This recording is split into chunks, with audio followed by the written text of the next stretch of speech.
Good evening. Welcome to Contra Costa Transportation Authority meeting of September 17th at 6 o'clock. Item 1 will convene the meeting. We now call the meeting of the Authority Board to order.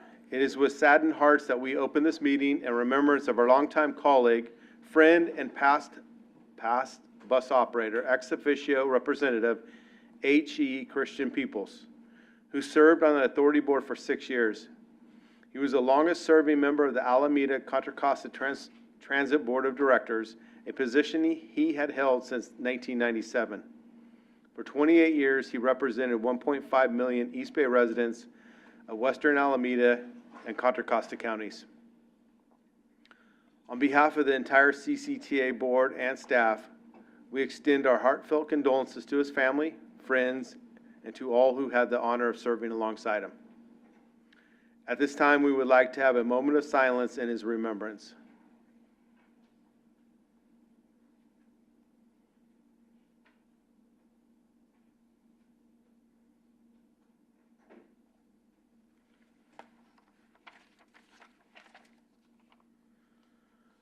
Thank you for taking a moment of silence in his memory and for the lasting impact he will have on all of us. We now ask that you give your attention to the short video. Terry Ann, please.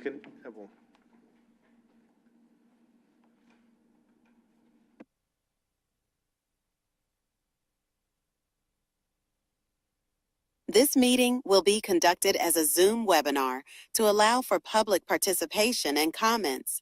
The Contra Costa Transportation Authority does not condone hate speech in any form. We continually strive to make life better for all members of our community and create an atmosphere where everyone feels a sense of safety and belonging. We ask that anyone who wishes to speak does so with civility, respect, and kindness for others. Public speakers will have up to 3 minutes to speak. The chair will call upon public speakers at the appropriate time. Each public speaker is requested to state their name and organization, but providing such information is voluntary. Public speakers who wish to speak in person should submit a public speaker card to the clerk. Public speakers participating by Zoom who are wishing to speak should use the raise hand feature or dial *9 if participating via phone. Written public comments received in accordance with the teleconferencing special notice on the meeting agenda will be provided to the members. If authors of any written correspondence would like to speak during the meeting, they should raise their hand or submit a public speaker card. Thank you for participating in a meeting of the Contra Costa Transportation Authority.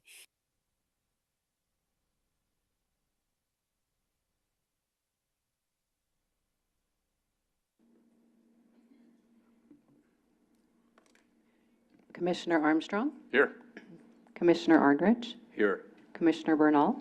Here. Commissioner Burgess? Here. Commissioner Carlson? Here. Commissioner Kelly? Here. Commissioner / Representative Nowak? Here. Commissioner Obringer? Here. Commissioner Xavier? Here. Vice Chair G? Here. Chair Meadows? Here. Representative Anderson? Here. Representative Foley? Present. Representative Worth? Here. We have everyone present this evening. Thank you, Terry Ann. The next item on the agenda is the Pledge of Allegiance. Please mute your mics if attending remotely.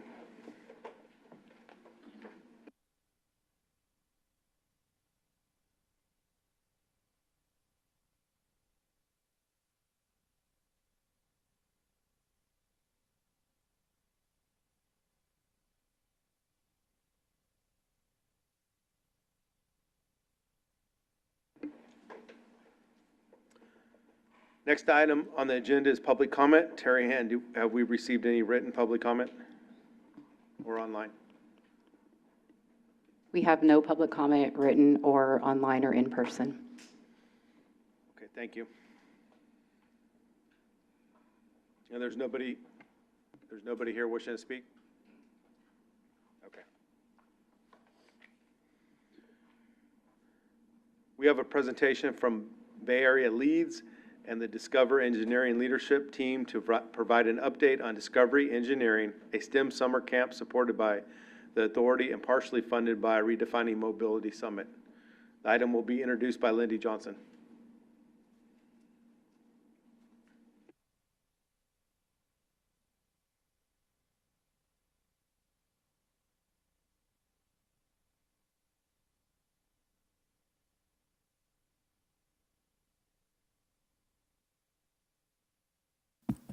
Thank you. It is taking this one more time. It is my great pleasure to welcome this wonderful team behind me here tonight.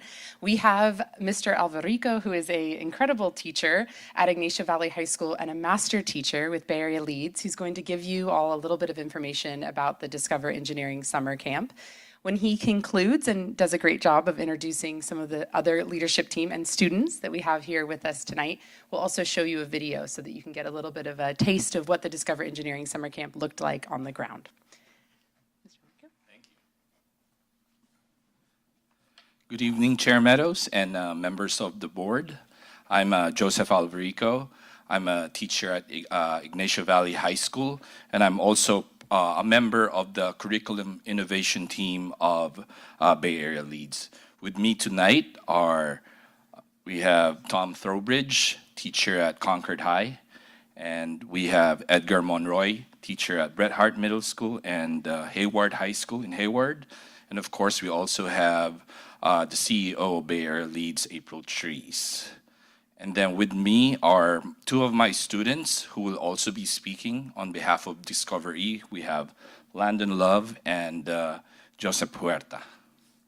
So it's an honor to be here with some of my students and Bay Area Leads team to share what Discover Engineering has meant for them and for our region.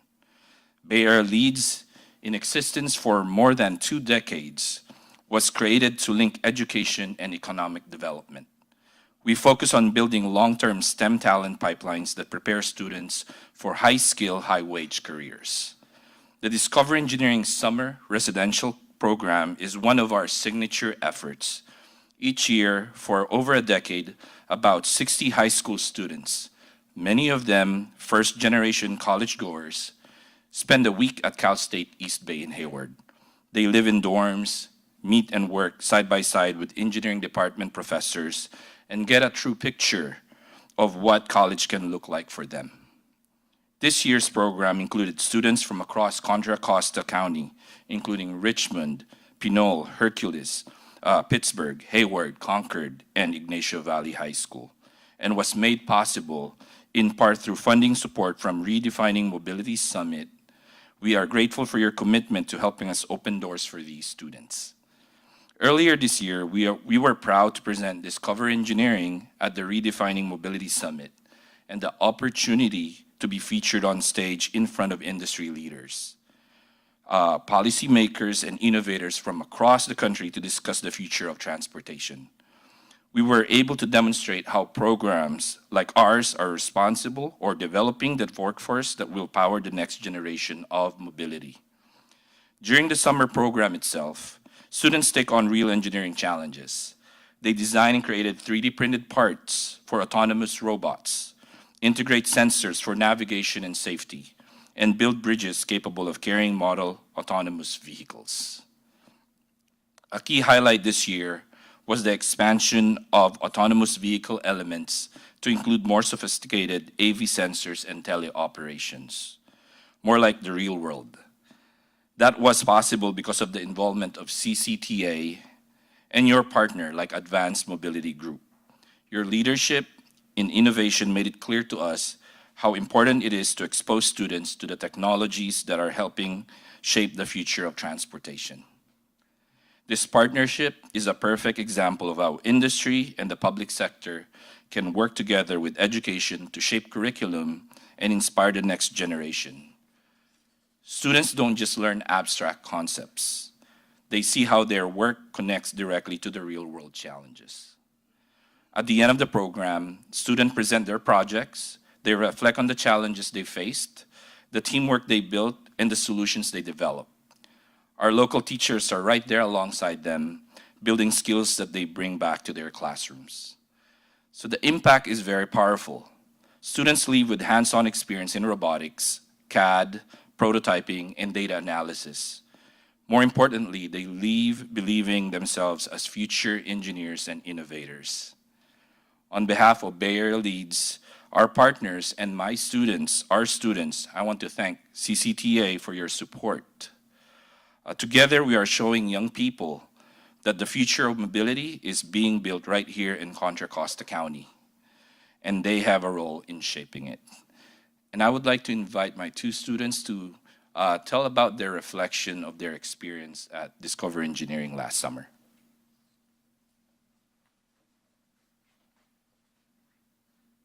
Hello, good evening. My name is Joseph Huerta. And my name is Landon Love. Tonight, we'll be telling you about our experience at Discover Engineering that we did this past summer.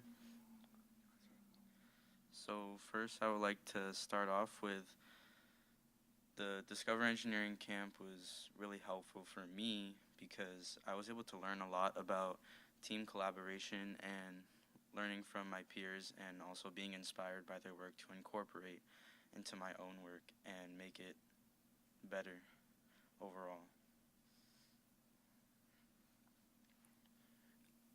At Discover Engineering, it was 5 nights that I stayed there, and I was really challenged with the curriculum they faced me with. I learned lots of new skills, whether it was soft skills or hard skills, talking with professionals. We even had a career night where we talked with professionals from different fields. I talked with professionals in the transportation field, and I really liked the field of Gomentum because we had a field trip to Gomentum and how we got to see how all the robots there are tested, the work that they do there, and I think it is a field that I'd be interested in. And with the skills that I got there from the field trip, I went back to Discover Engineering, and I think I was able to really make my autonomous vehicle a lot better for the night that I presented it. I would also like to explain my experience with the career night and Gomentum. So going through the career night and speaking to all of the different engineers, I really felt like that expanded my horizon and broadened what I thought I could do with my future, using my skills to become an engineer. I really like to think that there's a lot of opportunities for me, and I'm not isolated to one line through the field. And I also really enjoyed going to Gomentum because I was able to see how they are building the AVs. Also, how they're able to present to us is what I really paid attention to, because as a future engineer, I understand that presenting will be in my future, especially like right now. And to end it off, I'm really thankful for having spent time with the people at Gomentum Station so I could boost up my confidence and speak more clearly so I can present and be more clear to people. And yeah, I'm really thankful for the opportunity I had to attend Discover Engineering. From the camp, I was able to take out, I think, a new look into the engineering field, that it's not just one thing, but there's so many things in the field. And I think with the skills, I can really apply them into the robotics team we have at Ignacio Valley. And again, the professionals that we talked with, they talked to us a lot about what they do on a daily basis, how they got to their career, and it just really brought us insight into that we can do and we can be an engineer in the future. So thank you.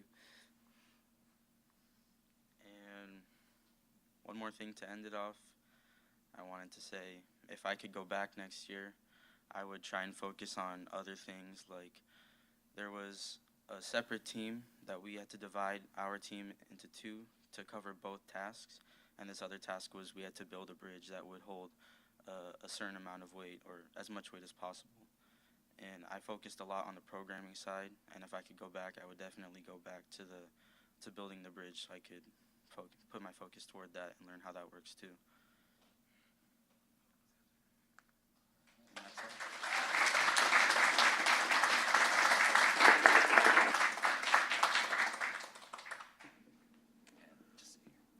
Thank you very much. And if you have any questions for us, for the team, or for my students, please feel free to ask.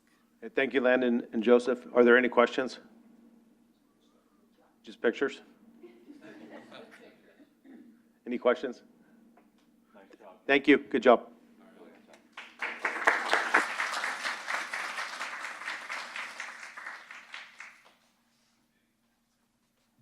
Just real quick, Terry Ann's going to bring up a video for us so you all can kind of see what this looked like. It's less than 2 minutes, but it is kind of cool to actually see the students working with their autonomous vehicles, and you will get to see the bridge as well. So you'll get a sense of exactly what they were doing.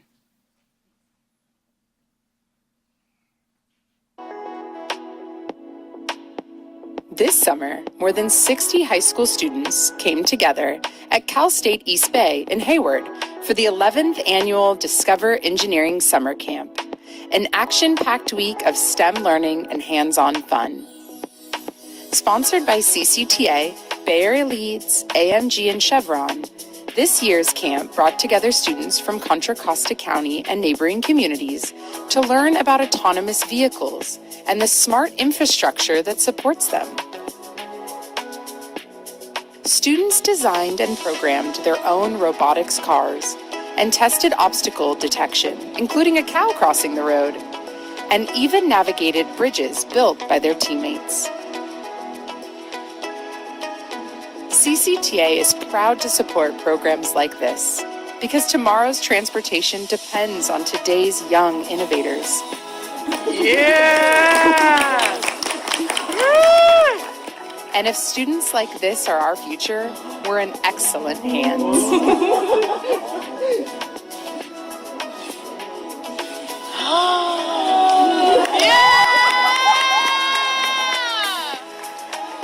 CCTA, your mobility redefined.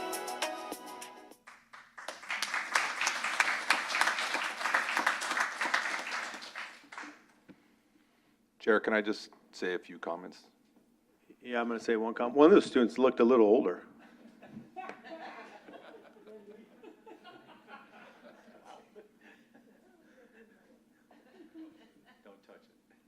Go ahead, Tim. Well, I really want to thank April and Joe, for this wonderful partnership that we've formed with Bay Area Leads. As you know, our STEM program and portfolio has been going on for probably over a decade now. It really started with Lead the Way All-Girl STEM Day, where we have that one day, and we're still continuing to do that. Also, there's been a strong partnership with Bay Area Leads at Ignacio Valley High School. We're actually one of their business practice advisors there in terms of Joe's program at Ignacio Valley High School. But in 2021, we really decided to really strengthen the relationship with Bay Area Leads with Redefine Mobility Summit. And so I know some of you have been, but if you haven't, I highly encourage you to come. But April and Joe just put on a really fantastic showcase of all of these students, that have built all these fantastic projects, autonomous vehicle projects, programming projects, and all of it's happening, right here in Contra Costa County. And the really cool thing about the Redefine Mobility Summit and making and strengthening that partnership is now, as they mentioned, all of the revenues and proceeds from Redefine Mobility Summit go to Bay Area Leads, which was not done before 2021. And so all of these now what we're able to do with these programs is really help fund, the Lead the Way All-Girl STEM Day, fund Discovery Engineering, and other programs, and so what we've been doing is we've been able to, essentially start building up enough, I'll say, revenues in our account with Bay Area Leads to start doing things like Discovery Engineering, and this is something that April and Lindy and I and Joe have been dreaming about for the last 3 or 4 years, and it's finally coming to reality. And so, and I think it's just a fantastic partnership because Bay Area Leads is just right there front and center in terms of what is needed on the ground, in our middle school and high school, which is really a targeted area for CCTA as we're trying to get and promote these students into engineering, and I'm sure you're all aware of this, but there's a decline in engineering, in terms of the workforce, and we need more engineers to be able to continue all this great work. And so I just want to thank again to April and Joe for your leadership, because without people like Joe and team here, these programs would not, we can have all the money in the world, And without the commitment of people like Joe and April, these programs would not exist. And this is a lot of hours, countless hours, putting these programs together. And if you don't know this, Joe was actually, he was the recipient of the statewide award of Educator of the Year award, right? Educator of the Year award statewide. California Teacher of the Year for 2024. For 2024.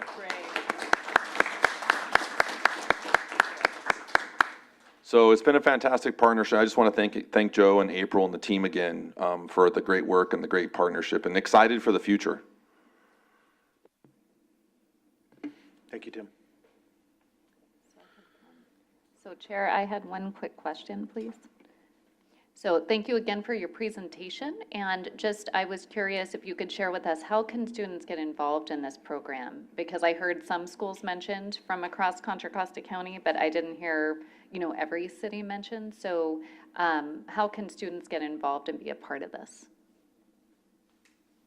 So it's currently in the works, but we're actually looking at how to expand Discover Engineering, maybe do it like a day camp and doing it more here in CSU East Bay here in Concord, and possibly get some of the other schools involved also. Concord High is there. We used to have Mount Diablo also, so maybe trying to get all of the other schools as well. Thank you. And other school districts, so not just Mount Diablo Unified, are they able to be a We part do of this? have some other school districts involved also with West Contra Costa, so. But that's it's what we South have. County, because we have, San Ramon next to me, for example, and we have East County. So if other school districts want to participate, what do they have to do? Actually, Bay Area Leads work with the Tri-Valley as well. And so it's just a matter of really promoting, getting funding, because it's really important, so that we could, aside from us working here, we also have to attract teachers from their schools, because those students know those teachers already. And that it's the teachers who actually recruit the students into for example, for Discover Engineering. But aside from Discover Engineering, we do a lot of other camps, like we have a robotics and automation class also happening. There's a drone program as well that we're doing. And then what are the other ones? Engineering, construction.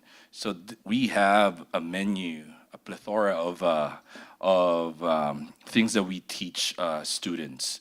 And we do that with high school, and then we also have involved middle school as well. Thank you. Supervisor Burgess. Thank you. What an exciting program you have. East Contra Costa is Pittsburgh, Brentwood, Oakley, Antioch, and I didn't hear those names, so I'm going to encourage you. To think about that. Also, I can't speak for my colleagues, but we're in the process of building a youth center in District 3, and my interest is making sure that people are exposed to different types of careers so that they can see themselves in it.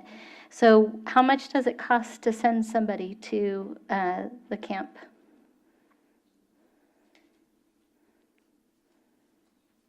We are really only limited by our funding partners.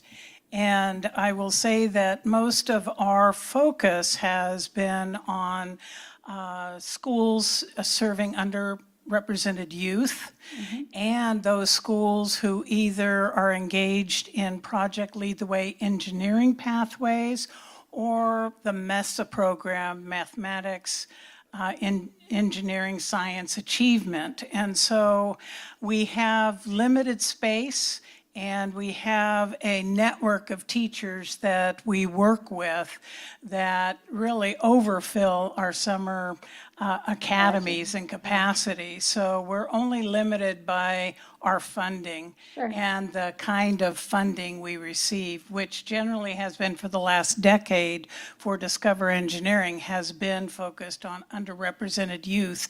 And the major funder actually selected the schools who would participate.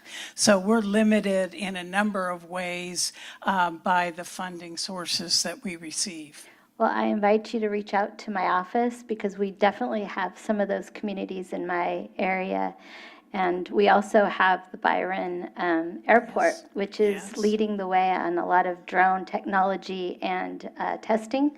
and there would be some opportunities. The other thing I'll say is that one of the communities that I'm aware of is the African American community, who are early adopters of technology but are not represented in the workforce. And so I'd like to elevate that in different ways that we can help those communities.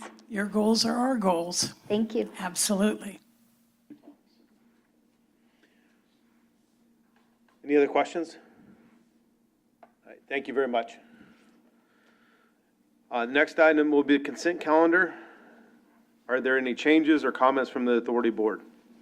Or does anybody wish to pull an item? All right, is there anybody wishing to speak during public comments? We do not have any public comment. Okay. Do I have a motion?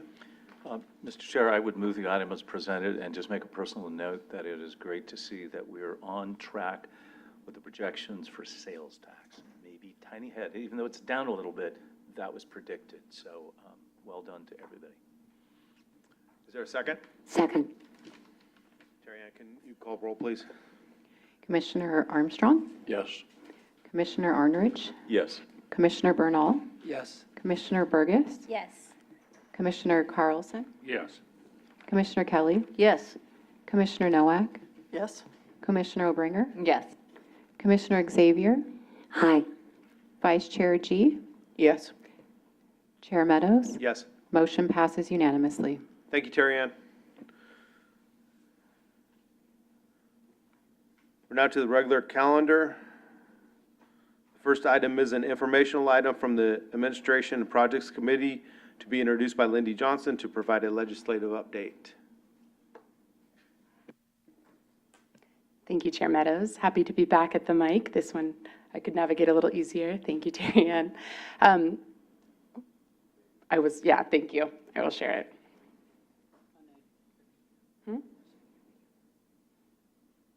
Thank you. I am actually going to turn this over to Executive Director Tim Hale to provide us an update on the regional transportation measure.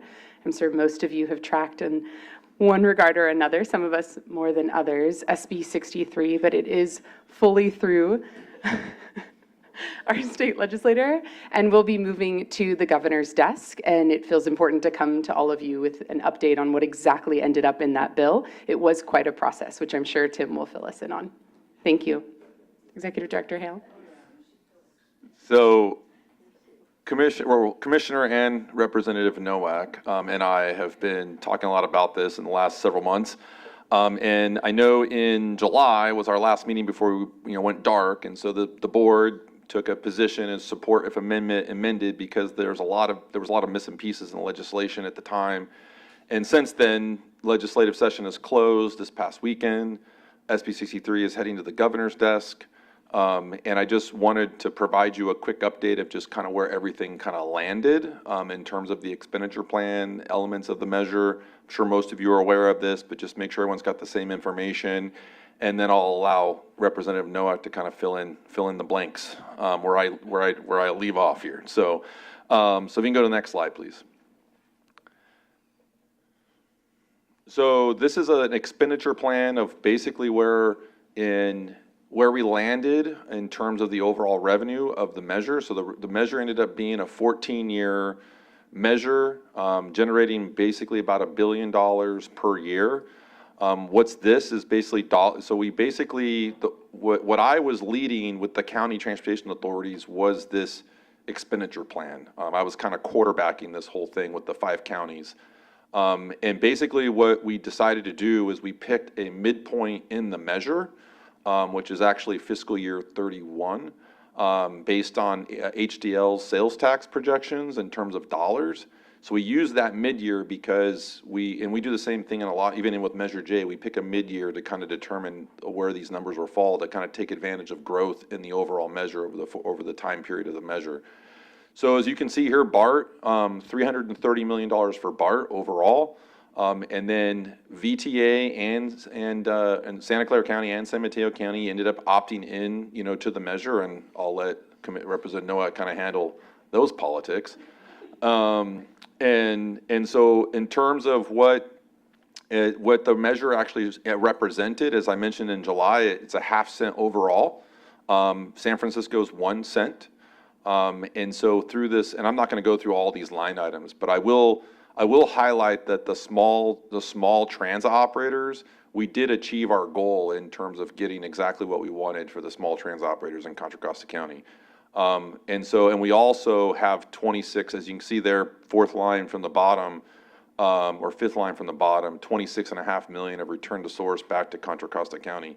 So the way the return to source, and this is something that's going to have to be further discussion with this authority board, is we'll have to determine through a public process of how we want to spend the return to source dollars and how we want to, what types of projects will be eligible, what that process will look like, and that's something that we'll probably tackle sometime in 2026, as we know for sure this thing is going to be, going to ballot. And the restrictions on those funds are pretty, I'll say not so much limited in terms of transit capital, transit operations, and also repaving of streets on transit routes. And that was a big ask from Santa Clara.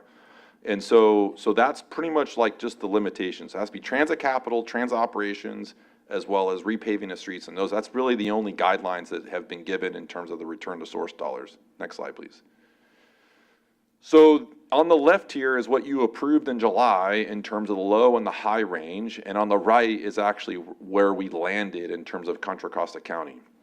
And we landed exactly, I think, where we wanted to be, and so as you can tell from the return to source at the very bottom, the range was 66 million to 18 million, and we landed at 26.5.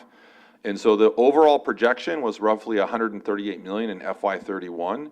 And so the admin was basically 0.25%. The transit transformation was 5%. And then you can kind of see the dollars specific to Contra Costa County went to each of the operators. So for example, BART, the range was 45 to 81 million, and we actually went to the higher range of that. And then AC Transit also went to the higher range of that. But you can see with Muni, the high was 9.2, but we actually negotiated a lower threshold on Muni, 1.5 million, given some of the concerns around ridership and geographic representation in terms of Muni.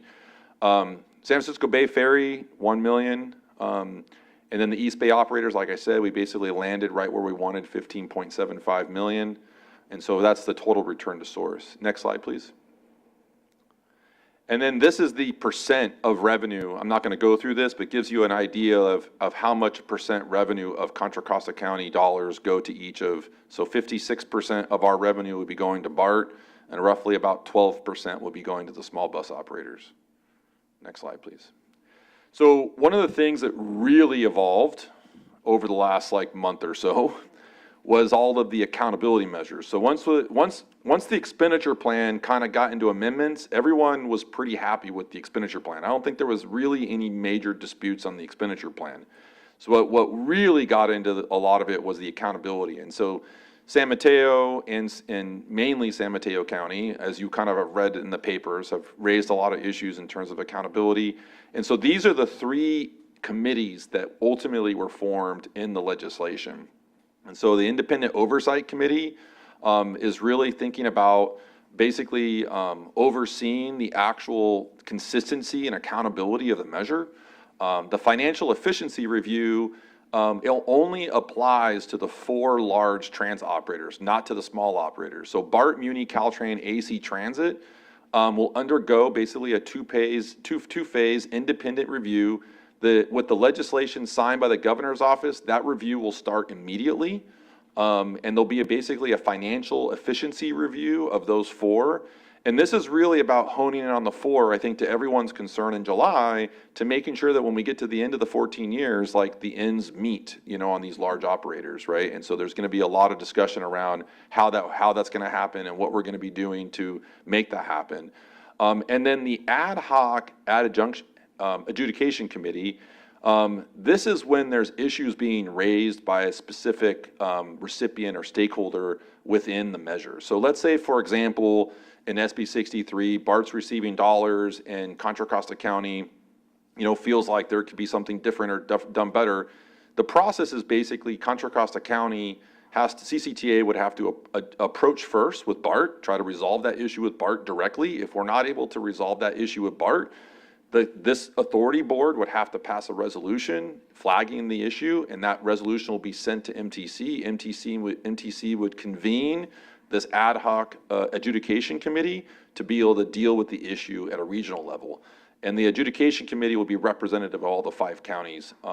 But it will be basically, that's why it's ad hoc, because the reason why it's ad hoc is that depending on the operator and depending on the issue, so for example, like if it was BART, it would only be convened of like the 4 operators and not necessarily Santa Clara. Or if it was, if it was AC Transit, it would just be Contra Costa and Alameda. And we did that to try to make the process a little bit more efficient and more representative of the operator and who the operator is actually serving. And that's why it's called ad hoc. So if you go to the next slide, please. So this flow chart was developed by MTC, and it gives you kind of an understanding of how the funds will actually flow out of the measure. And so the state tax collector is basically the California Department of Tax Finance. The monies will be given to MTC. The first box, the ballot costs, litigation costs, anything like that happening in SB63 is like one-time costs off the top, so that would be like that first year. And then after that, those are the one-time cost. Then after that, every year, MTC would then take off the top for administration as well as the transit rider focused improvements. And in the expenditure plan, it dictates exactly how much percentage for each of those programs are. Accessibility programs would fund things like one-seat ride. Fair affordability programs would fund things like Clipper Start and those types of things.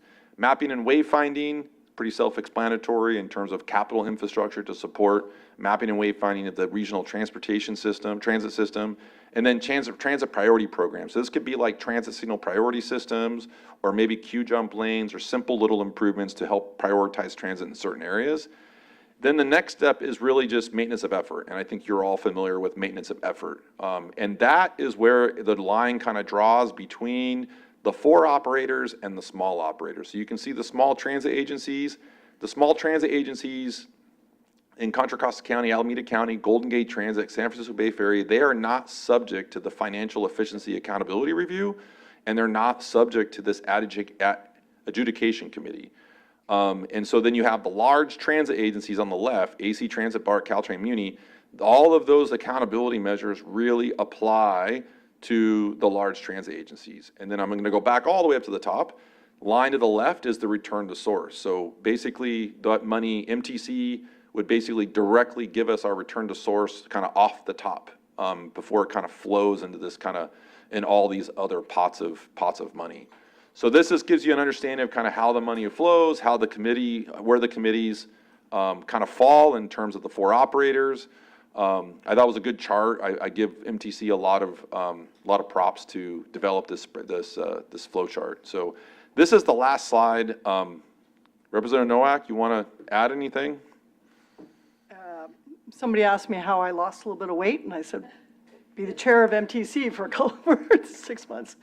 The biggest, we really thought that the biggest issue was going to be the TEP.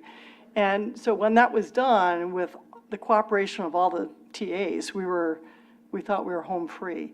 And that really didn't happen. There was a lot of issues on the accountability from mostly San Mateo. There was some from Santa Clara as well.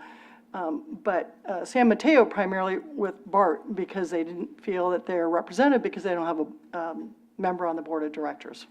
Anyway, we went round and round, went through several reiterations, trying to figure out a way to appease everybody.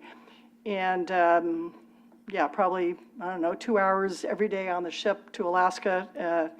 Finally ended up coming to an impasse, and we went back to what the original proposal was, except for the adjudication committee, which is actually the NOAC amendment. So, because the original request was from 2 people for each of the 5 counties, but that made up a quorum of MTC, which was going to cause all sorts of problems. So we had all sorts of issues.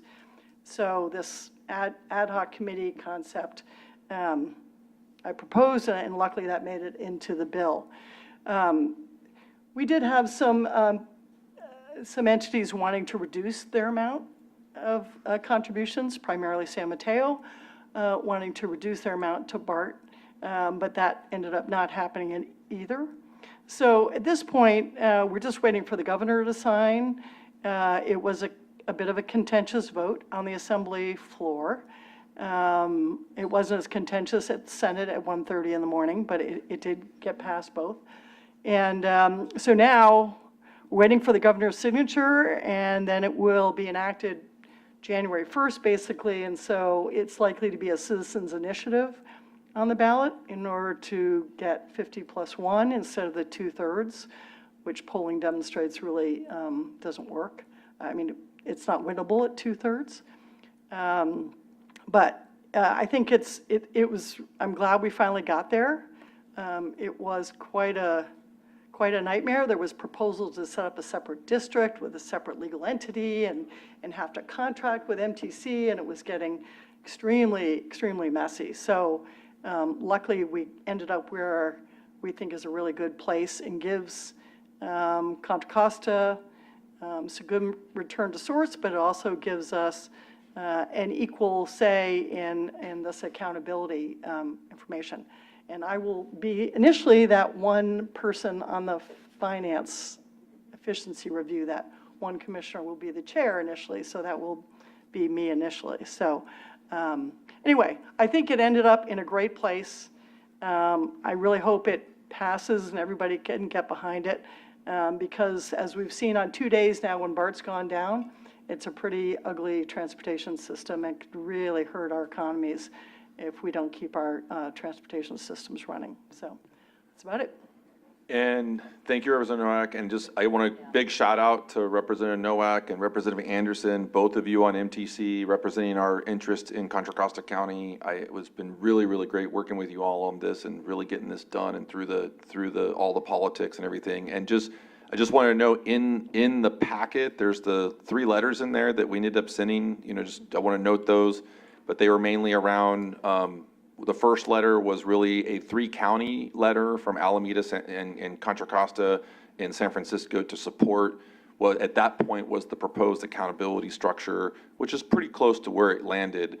And that was really to help Representative Nowak and Representative Anderson to kind of help negotiate some of these things. And then also some of the, obviously the support letters. So as this thing was evolving through the legislature, we had to demonstrate our support because it was falling in line with the way the board approved everything in July. So once again, thank you, Representative Nowak. Thank you, Representative Anderson, and appreciate all your support. Yeah, and we should give a big thank you to Senator Wiener and Arian on this. I don't know how those guys are so upright, honestly. I would be getting text messages at 4:30 in the morning, 11:30 at night, just drive me crazy, but I can't believe those guys were up and functioning. So I really owe a big thank you to those guys and their staff. Luis and Rayon were really great working through this process. Through the chair? I have a question. Okay.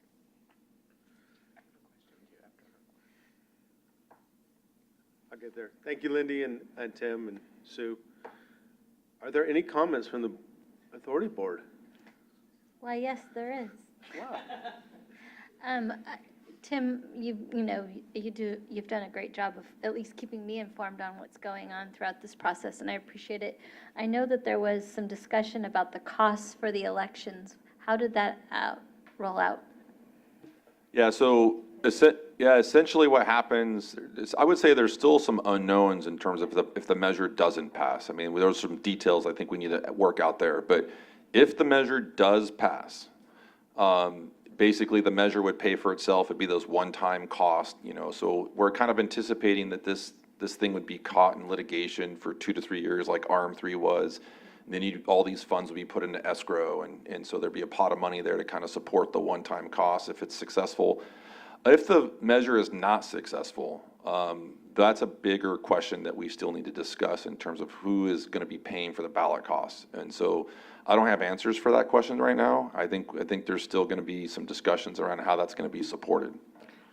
Yeah, and honestly, MTC cannot pay for that out of their own pockets. So there's been discussions whether it gets distributed to all the transit agencies and agencies that benefit from it. So it would be a little piece of from CCTA, would be a little piece from each of the agency based on how much they got. That was the last proposal, but that's if it doesn't pass.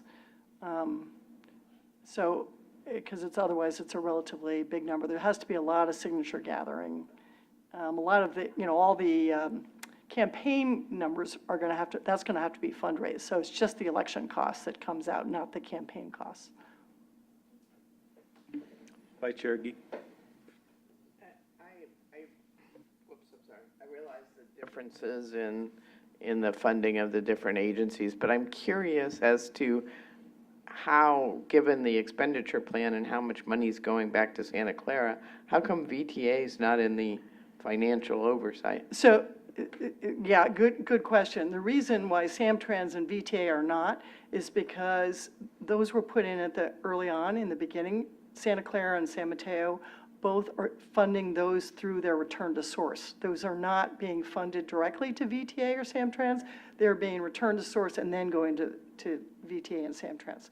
So they don't fall under the measure, and that was because they were both opt-in counties instead. Any other questions? Any public comments, Terry Ann? We have not received any public comment, written or verbal. Thank you.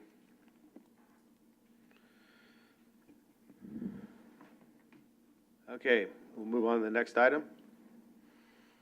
Next item is an informational item to be presented by Ryan McLean to provide an update on the East Contra Costa County Automated Transit Network project.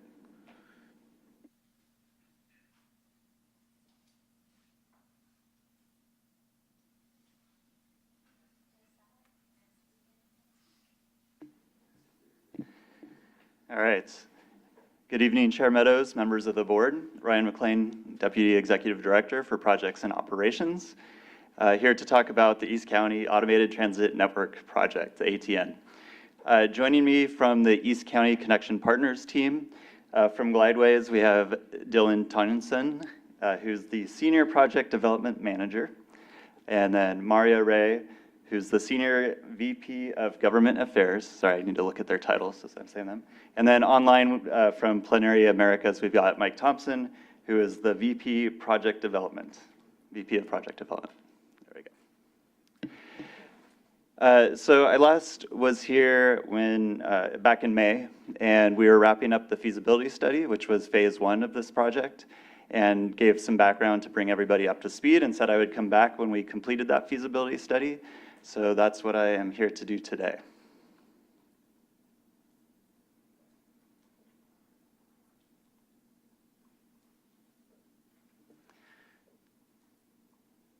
There it goes. All right.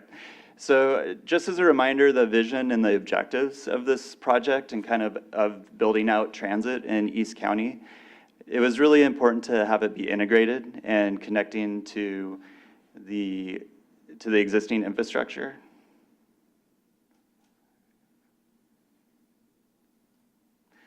And then it was also important for it to be affordable. We wanted to find a solution that we could actually build cost effectively. We wanted it to be scalable, so as development continues to grow in East County, how do we actually take this transit out further and connect to that? Catalytic, so actual opportunities for economic development tied to this. And then finally, sustainable, so reducing emissions and reducing vehicle miles traveled. So from kind of that initial thought of what we were looking for out there, we developed a request for proposals to come up with a project that had these key elements. It was to be on demand, so to reduce wait times from 2 to 5 minutes. It was the ability to have individual vehicles, so if someone did not feel safe traveling with others, they could travel in their own vehicle. Fully automated, so no drivers on board. A plan for GHG neutral operations, made in the USA, completely accessible, and then fully separated from traffic. So not using the same streets that the cars are today. Also directionally separated, so this thing, so that it could pass stopped transit vehicles and not be delayed by other ones. And then also we had in there an option to operate at grade, so with other vehicles. So we wanted these vehicles to be designed so that they met vehicle safety standards in case we ever wanted to take it onto the street. And really, this goes back to a complete trip on transit and allowing people to not have to get in their vehicle at all. And this really goes towards the idea that if someone gets into their car, it's a lot harder to get them out to transfer to transit. And that's really what we're asking them to do today in East County, if they're traveling by BART, is to get in their car, drive to the Antioch BART station, and then switch over to BART. And every time you have one of those transfers, it's just making it that much harder, that much more friction to actually get people to switch over to transit. So the idea here is that you can walk to this and use it for local trips. You can walk to this or bike to this and take it to BART or to a bus network or even to, say, Amtrak.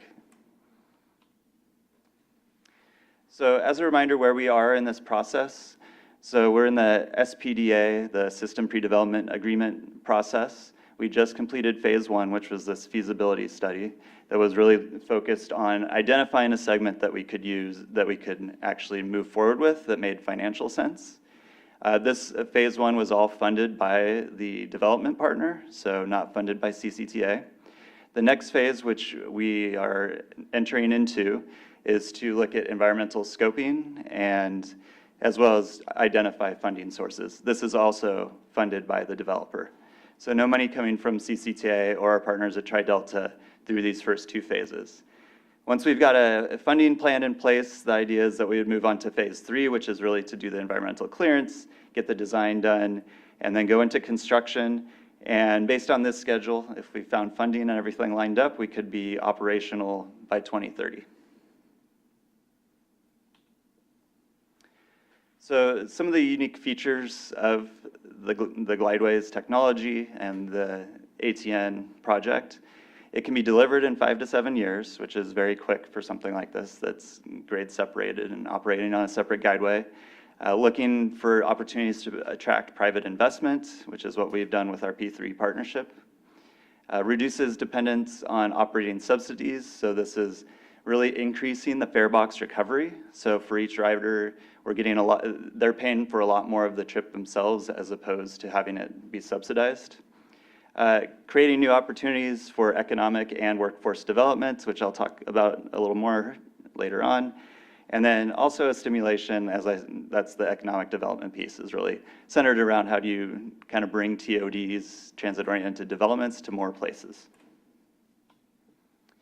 So the initial plan looked at full build-out of this network, which really covered all the cities in East Contra Costa County. This is, I'll go on to the numbers, 28 miles, 44 stations, with around 11 million riders projected to use that system. Fares ranging from $3 to $10, depending on if you're taking this by yourself or not. And then wait times, again, of 2 to 5 minutes were the goals with this system. And that 28 miles with 44 stations is just really high station density. So you're getting a lot more stations in there that more people can walk to. And so you have a lot more people that are within 15-minute walking distance to the system, as opposed to miles between stations where they'd have to drive to. So what the feasibility study did, again, is to look at what segments really could be feasible from a financial standpoint. What would return the most immediate ridership back on this investment and basically act as a proof of concept that we could return.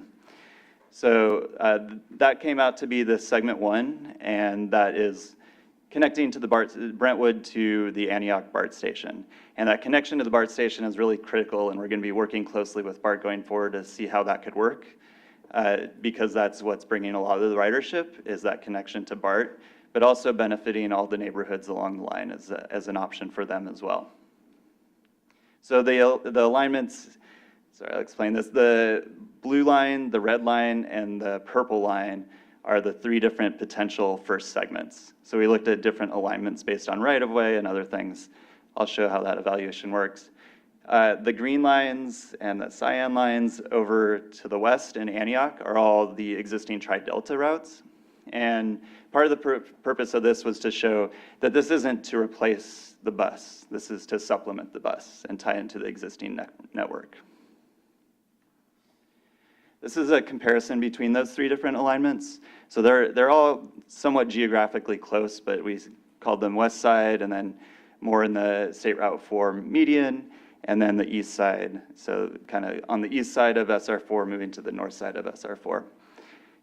They had somewhat similar costs, but with the SR4 median being the cheapest. The highest ridership was with the west side, but that was also one of the more complicated ones from a right-of-way and cost standpoint. So really looking at all this and thinking about how, again, the feasibility of this was the point of the study, really kind of leaned towards the east side as one to move forward with. However, as we get more into design and environmental clearance, it could be somewhat of a combination of these as well.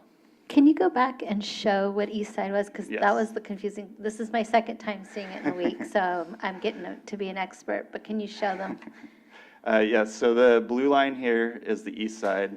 So it kind of goes to the north side of the SR4 160 interchange. They all tie into BART at the end. Right. And So- also to clarify, the green routes show the Tri-Delta route just on that side. There's a lot of other routes on the, looking at this map, north, Sure. east side. Yeah, so this was really kind of showing that this was already served out here. Thank you for that clarification. It helps when you've seen it multiple times. And then the red line would be the SR4 median line, and then the purple line that's very close to that would be the west side. So again, looking towards that east side alignment as the one that was most feasible with this. We also did a comparison between other options, so wanted to look at what this would be like compared to the eBART extension, if that actually continued out to Brentwood. Also SR4 median BRT, bus rapid transit, as another option. And really what we saw is that the ATN is considerably less costly, and that was a big part of this, of why it would work well. Also on the fare box recovery, the cost to operate is just cheaper per rider, per projected rider of $5 to $8. And so that means that you can charge a similar fare and have a much higher fare box recovery on that and need less subsidy.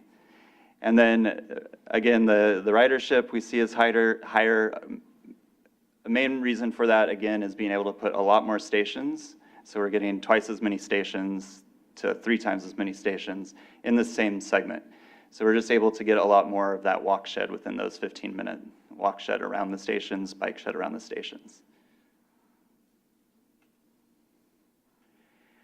And again, I've already mentioned this, but really important to integrate with the existing transit system.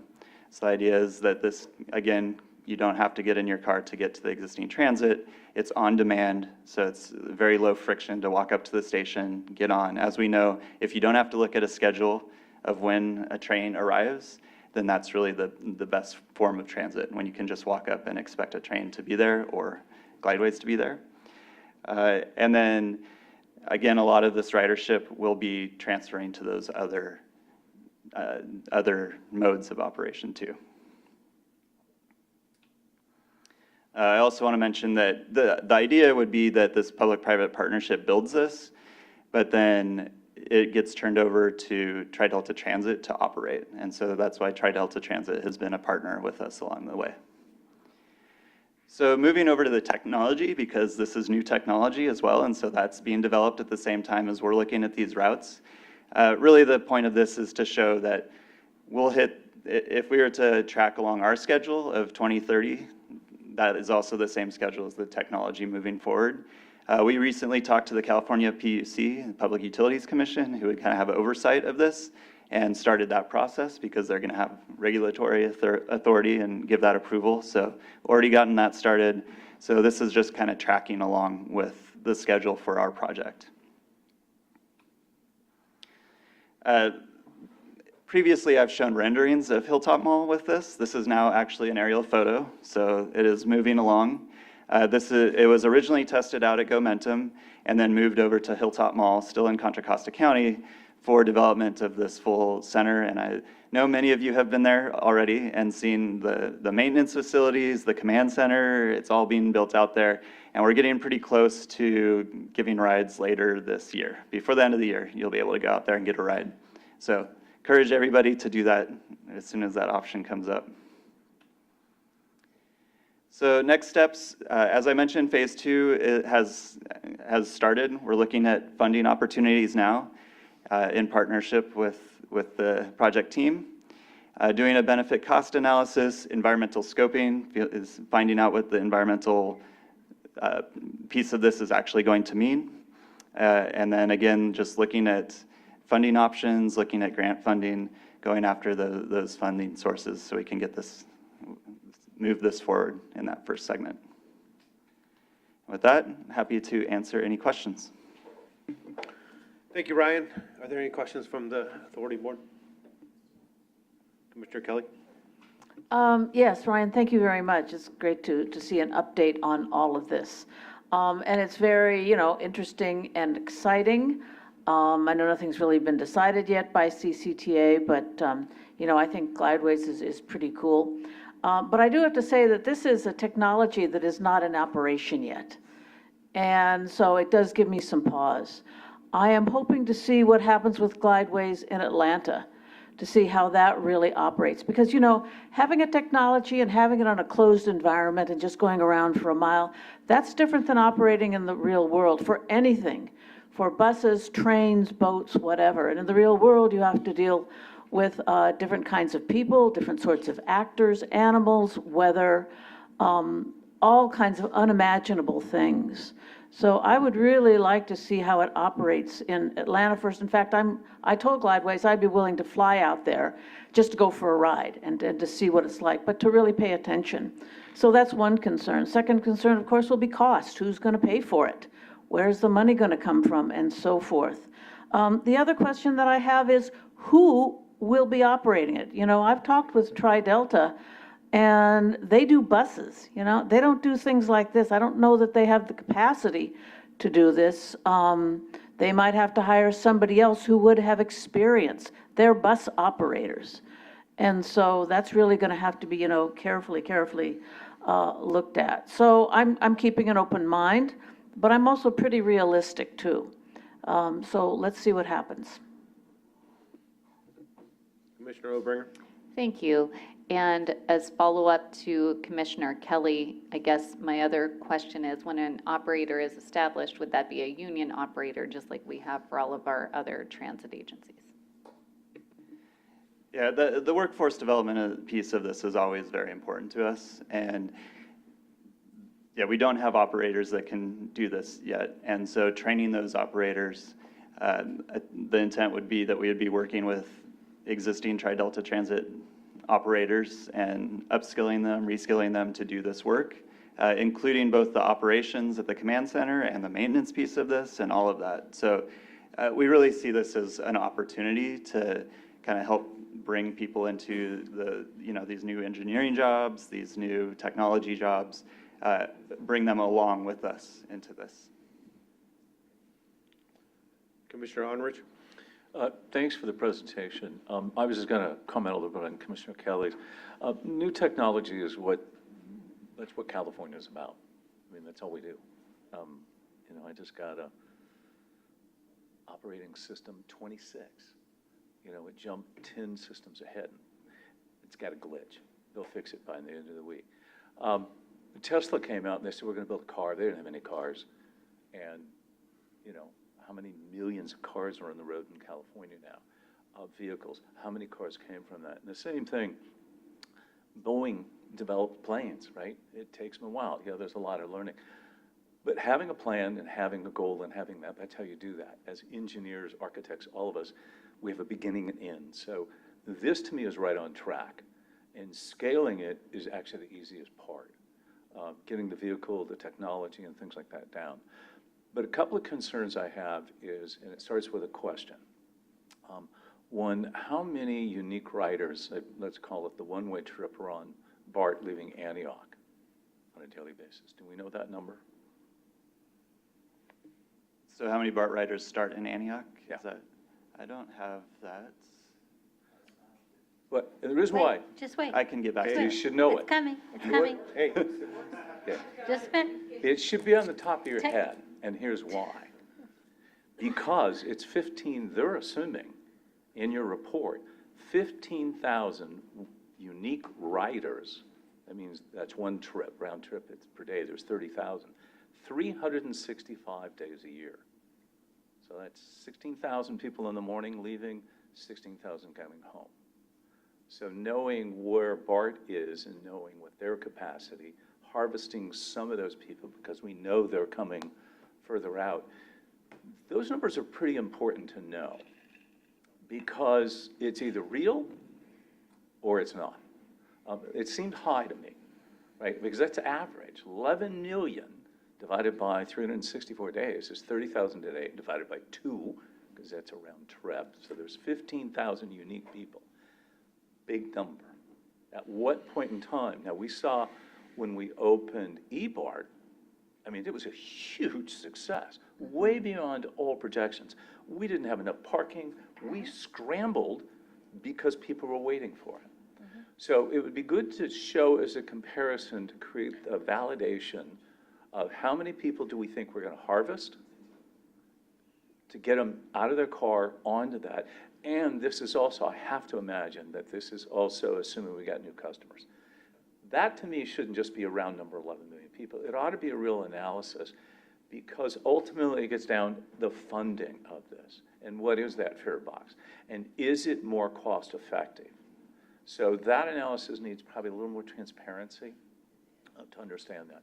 But in terms of a technology, you know, I've had to work on two types of projects in the world. One I can't tell you about, but it had never been done. And it had to be designed that the most horrific event on planet Earth would not destroy it. And it couldn't. And another one, just in San Francisco, high-rise housing. Nobody's ever done a building like that. Nobody's ever done a structural system like that. We invented it. And so that's what we do here in California. We lead the way on innovation and everything. Nobody ever thought we'd have a phone. Nobody ever thought we'd have a watch that I can actually talk to my kids on. So that technology and the process to get there, we are the best. So I would hope that we all could go at least with the fact that the technology will be there. We already have that proven. Our cars already have most of this technology. This is just another application of a lot of existing technologies. But the fact is, by the time they get there, they will have all the new technologies that are also being developed in parallel. So it's great. So just a little more transparency, if you can get back to us on that. Thank you. So Newell, what's that first project? I can't tell you, but it was not in the United States. Do you guys have a number? Well, but it's, yeah, I mean, it's good to have the number. My point was, there's a little analysis to validate that number. What is the BART one-way per day? So the Antioch station for August, average weekday was 1,893 riders. If you look at Antioch, Pittsburgh Center, and Pittsburgh, those three, you're talking 4,400 right. riders. But, so to get to the 11 million, the 15,000 per day when there's not even 2,000 people, there's barely 1,500, that's going to take some validation to make us comfortable on the financial plan to go forward. It's a big leap, and we are projecting forward, and we know based on where BART is going in transit, you can kind of do the calculations. So it'd be good to have that analysis, and I think we can hit a home run, but we need to be realistic. So Ryan, let me ask you, is that 11 million on the segments we were talking about just the starter segments, or is that the system-wide? System-wide, That's right? system-wide. And That's system-wide, and also it's a great point, and doing an investment-grade ridership study is also part of what we're looking to do as well. So we will have much more detail on that. No matter where they start, you're assuming 15,000 riders one way, 30,000 a day. That's just simple math. You already have it. So, yeah, it needs to be validated. Yeah, and part of the P3 partnership is that, you know, if our partners are going to invest into this, they also want to know the answers to that, so. Commissioner Xavier?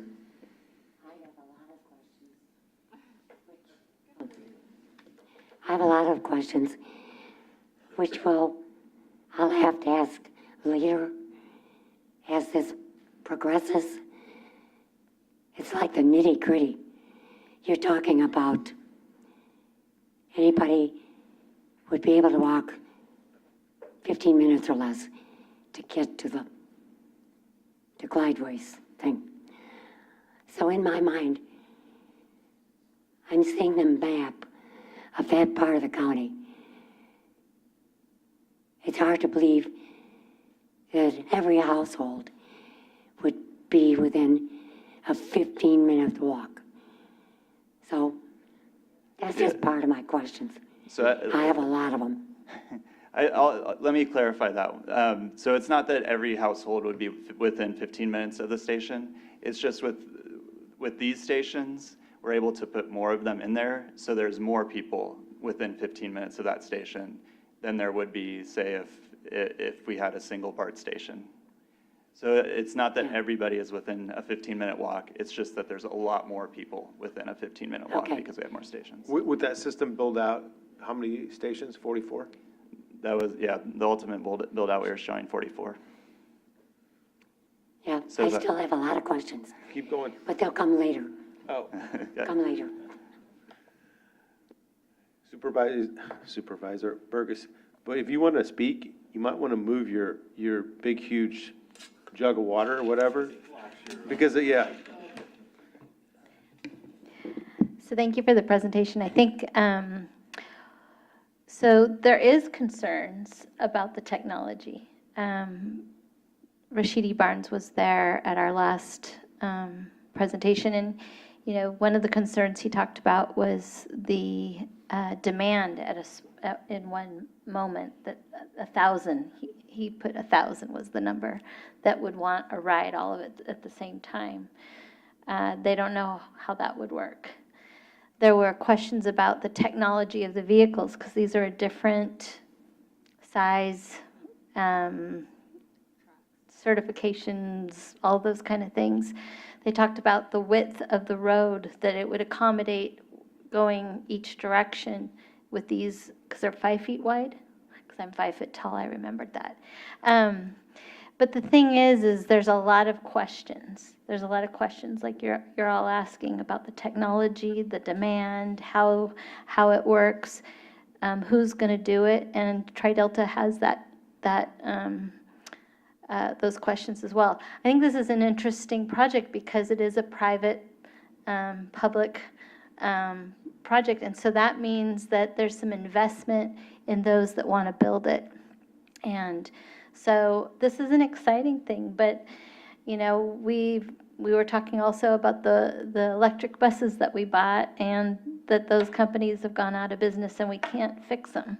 And so we want to have technology that we can actually depend on, that's going to be fixable for many years, because it is an investment. So there's a lot of questions. But I think, as Newell said, we live in a state and in a county that looks to be innovative, creative, and to optimize the technology. So keep going, and I'll see this presentation next week. I also do want to add that, you know, along with California being a very innovative place, at the federal level, there is a lot of interest in innovation and autonomous vehicles, and we heard a lot about that. And so this is also a project that is really going the direction of where federal funding is probably going as well. Any other questions for Ryan? Are there any public comments? We have no public comment, written or verbal. Perfect. Thank you. Thank you, Ryan.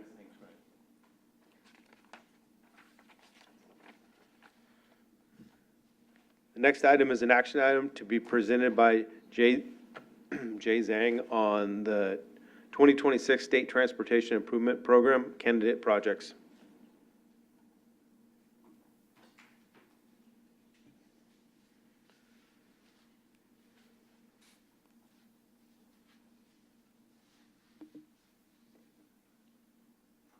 Good evening, Chair Meadows, board members. Jay Zhang, Associate Engineer with CCTA. This is an action item related to the 2026 State Transportation Improvement Program.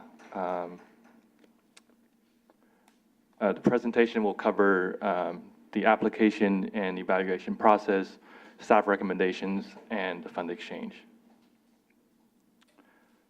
So first, just a little bit of background on the STIP. It is a 5-year programming document adopted by the CTC every 2 years. So with each new cycle of the STIP, 2 years of funding will be added to that 5-year period. So the 2026 STIP will cover the 5-year period from fiscal year 27 to fiscal year 31. The STIP is a relatively flexible program. A lot of projects can be included in the STIP, including roadway projects, bike and ped projects, or highway projects. It has 2 broad programs within the STIP. There's an interregional piece that's about 25% of the STIP that's handled by Caltrans. The remaining 75% is in the regional transportation program, which is further divided by formula into county shares. So our role, CCTA's role, is to nominate a list of projects to MTC to be included in the STIP. And that list needs to be submitted to MTC by October of this year. One of the challenges with STIP is the fund estimate will not be released until August of this year. So staff is basically operating without really knowing how much will be available in the STIP. I'll show that in the schedule on the next slide. So as mentioned earlier, really the STIP process began back in March of this year.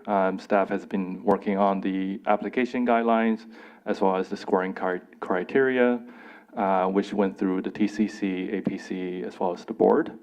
So on April 18th of this year, the call for projects was released with applications due on June 6th. The STIP subcommittee then reviews all of the applications at the end of June, and I'll get to that in later slides. The list was then brought to APC in September, and now they're before you for review and approval. So after the list is approved, it will be submitted to MTC in October. They will do their regional approval process, and finally it gets adopted by CTC in March of next year.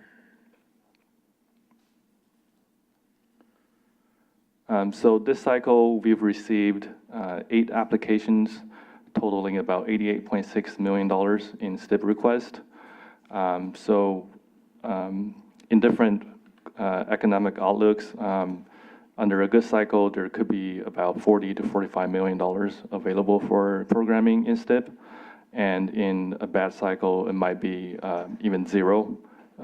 So out of the 8 applications, 6 of them were complete street or roadway projects, with the majority of them being complete street or safety projects.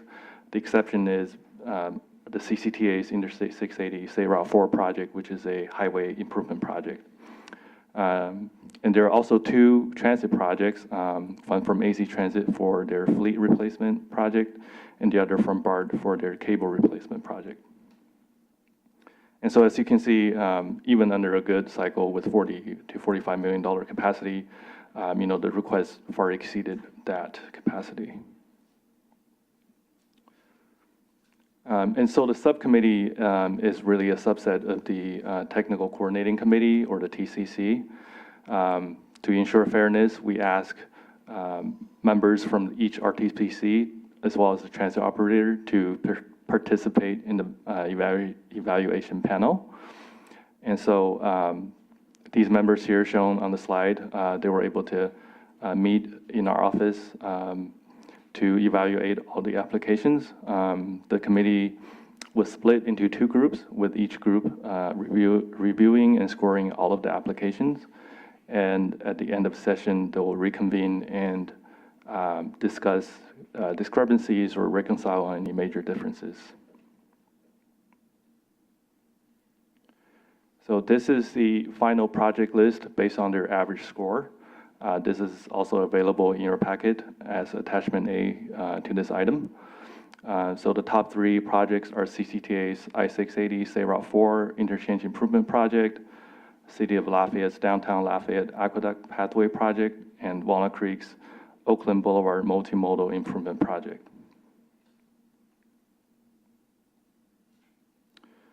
And so as mentioned earlier, all of the process happened until now. Well, we don't know how much is available in the fund estimate or how much will be available to program. So in August, the CDC adopted the final fund estimate. So for our county, the total capacity is about 13.6 million. After setting aside 5% for planning, programming, and monitoring, the remaining capacity is about 12.9 million. And so as you can see, we could only support really a fraction of the total 88.6 million request. So with that knowledge, staff is recommending funding the top 3 ranked projects. Because CCTA was successful in receiving $58 million from the Trade Corridor Enhancement Program, or the TCEP, the 684 project is now fully funded. So instead of taking the entire available STIP funding, we feel that it was important to support the local projects, so we basically ranked ourselves 3rd on this list after fully funding the 2 local projects. And instead of absorbing the remaining STIP amount, we also worked with City of Lafayette staff on a fund exchange agreement, which I'll present on the later slide. But the 2 projects that are set to receive STIP funding are the Downtown Lafayette Aqueduct Pathway Project. This is a Class 1 multi-use path project in downtown Lafayette from Dolores Drive to the Lafayette BART Station, as well as the Walnut Creek's Oakland Boulevard Multimodal Improvement Project. This is a ped and bike improvement project from Mount Diablo Boulevard to Trinity Avenue. So Lafayette is requesting $2.335 million for construction of the project, and Walnut Creek is requesting $9.2 million for design, right-of-way, and construction of the project. And so because the 684 project has been fully funded by the TCEP award, like I said, we've been working with City of Lafayette to do a fund exchange agreement. So basically, the city will receive additional $1.402 million in STIP funding via CCTA share for a total of $3.737 for the project. The extra money could be used for fund cost escalations, staff cost, or expand on the project scope. In return, the city agreed to pay $224,000 annually in Measure J Return to Source Fund for 5 years for a total of $1.12 million. And that money will be placed in the Fund Exchange Reserve, also known as the FER. So the FER was created back in 2021 by the board to provide a flexible funding source for the agency, for CCTA, to address any project cost increases or use as a funding source or matching source for other external funding sources. So in summary, staff is seeking approval of the 2026 STIP recommendation and fund exchange agreement with the City of Lafayette, and to allow the executive director or designee to make any non-substantive changes to the language.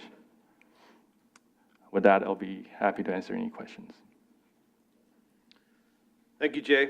Are there any comments from the authority board? Commissioner Kelly? Thank you, Jay. Really, really appreciate that. And glad to see that we can support these 2 projects, one in Lafayette and one in Walnut Creek. Will this fund them in their entirety or get pretty close to it? Yeah, so there's a portion local match in the project, but the project is fully funded with STIP. So great, so they can move ahead. Yes. Yeah. And thank you for working that fund exchange. I mean, we need that money, we need to build that up for a whole bunch of different reasons, and so really, really appreciate it. Thanks, I think this is great. Any other comments from the authority board? Commissioner Arnovich? Yeah, I just add, Jay, thank you. I agree with everything Chris said. You did a great job on the process. And this is always challenging for us to sit here because everybody wants their share. So I think it was really well done. You reached way across the board to make this a really fair process. So thank you for doing that. I totally support this. Any other comments, questions? Terry Ann, are there any public comments on this item? We have no public comment, written or verbal. Okay, thank you. Do we have a motion? Motion to approve. Second. Terry Ann, can you call roll, please? Commissioner Armstrong, Yes. Commissioner Arnrich, Yes. Commissioner Bernal, Yes. Commissioner Burgess, Yes. Commissioner Carlson, Yes. Commissioner Kelly, Yes. Commissioner Nowak, Yes? Commissioner Obringer, Yes. Commissioner Xavier, Aye. Vice Chair G, Yes. Chair Meadows. Yes. Motion passes unanimously. Thank you, Terry Ann.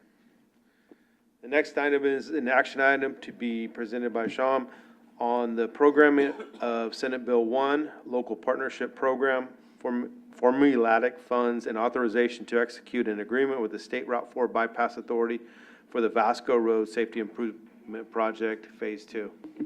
Didn't you say that last week?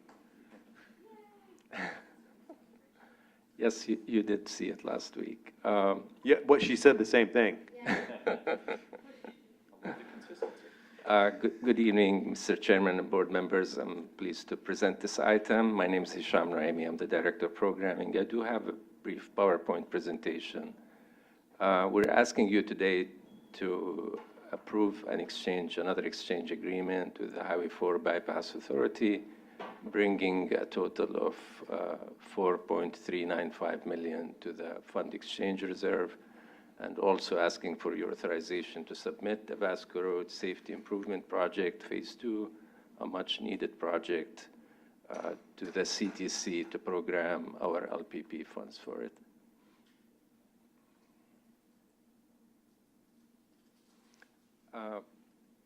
As you may know, with SB1 passing, there was a program in it. There is a program in it. It's called the Local Partnership Program.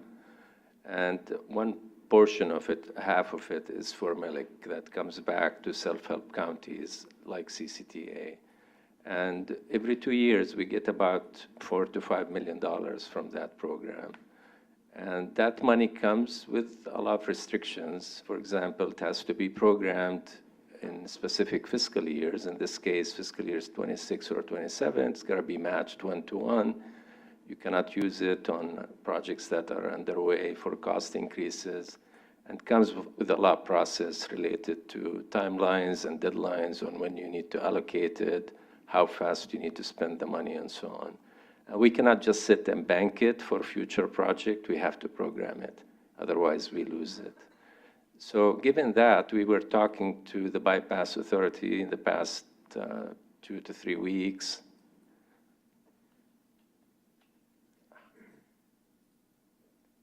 That's why. Okay, great, thank you. And about the Vasco Road Safety Improvement Projects, and we saw an opportunity where we could do a fund exchange where we could basically program the local partnership program money to their project, which fits nicely in with all the requirements. It has the match. It works in the 2 fiscal years. It's going to construction next year.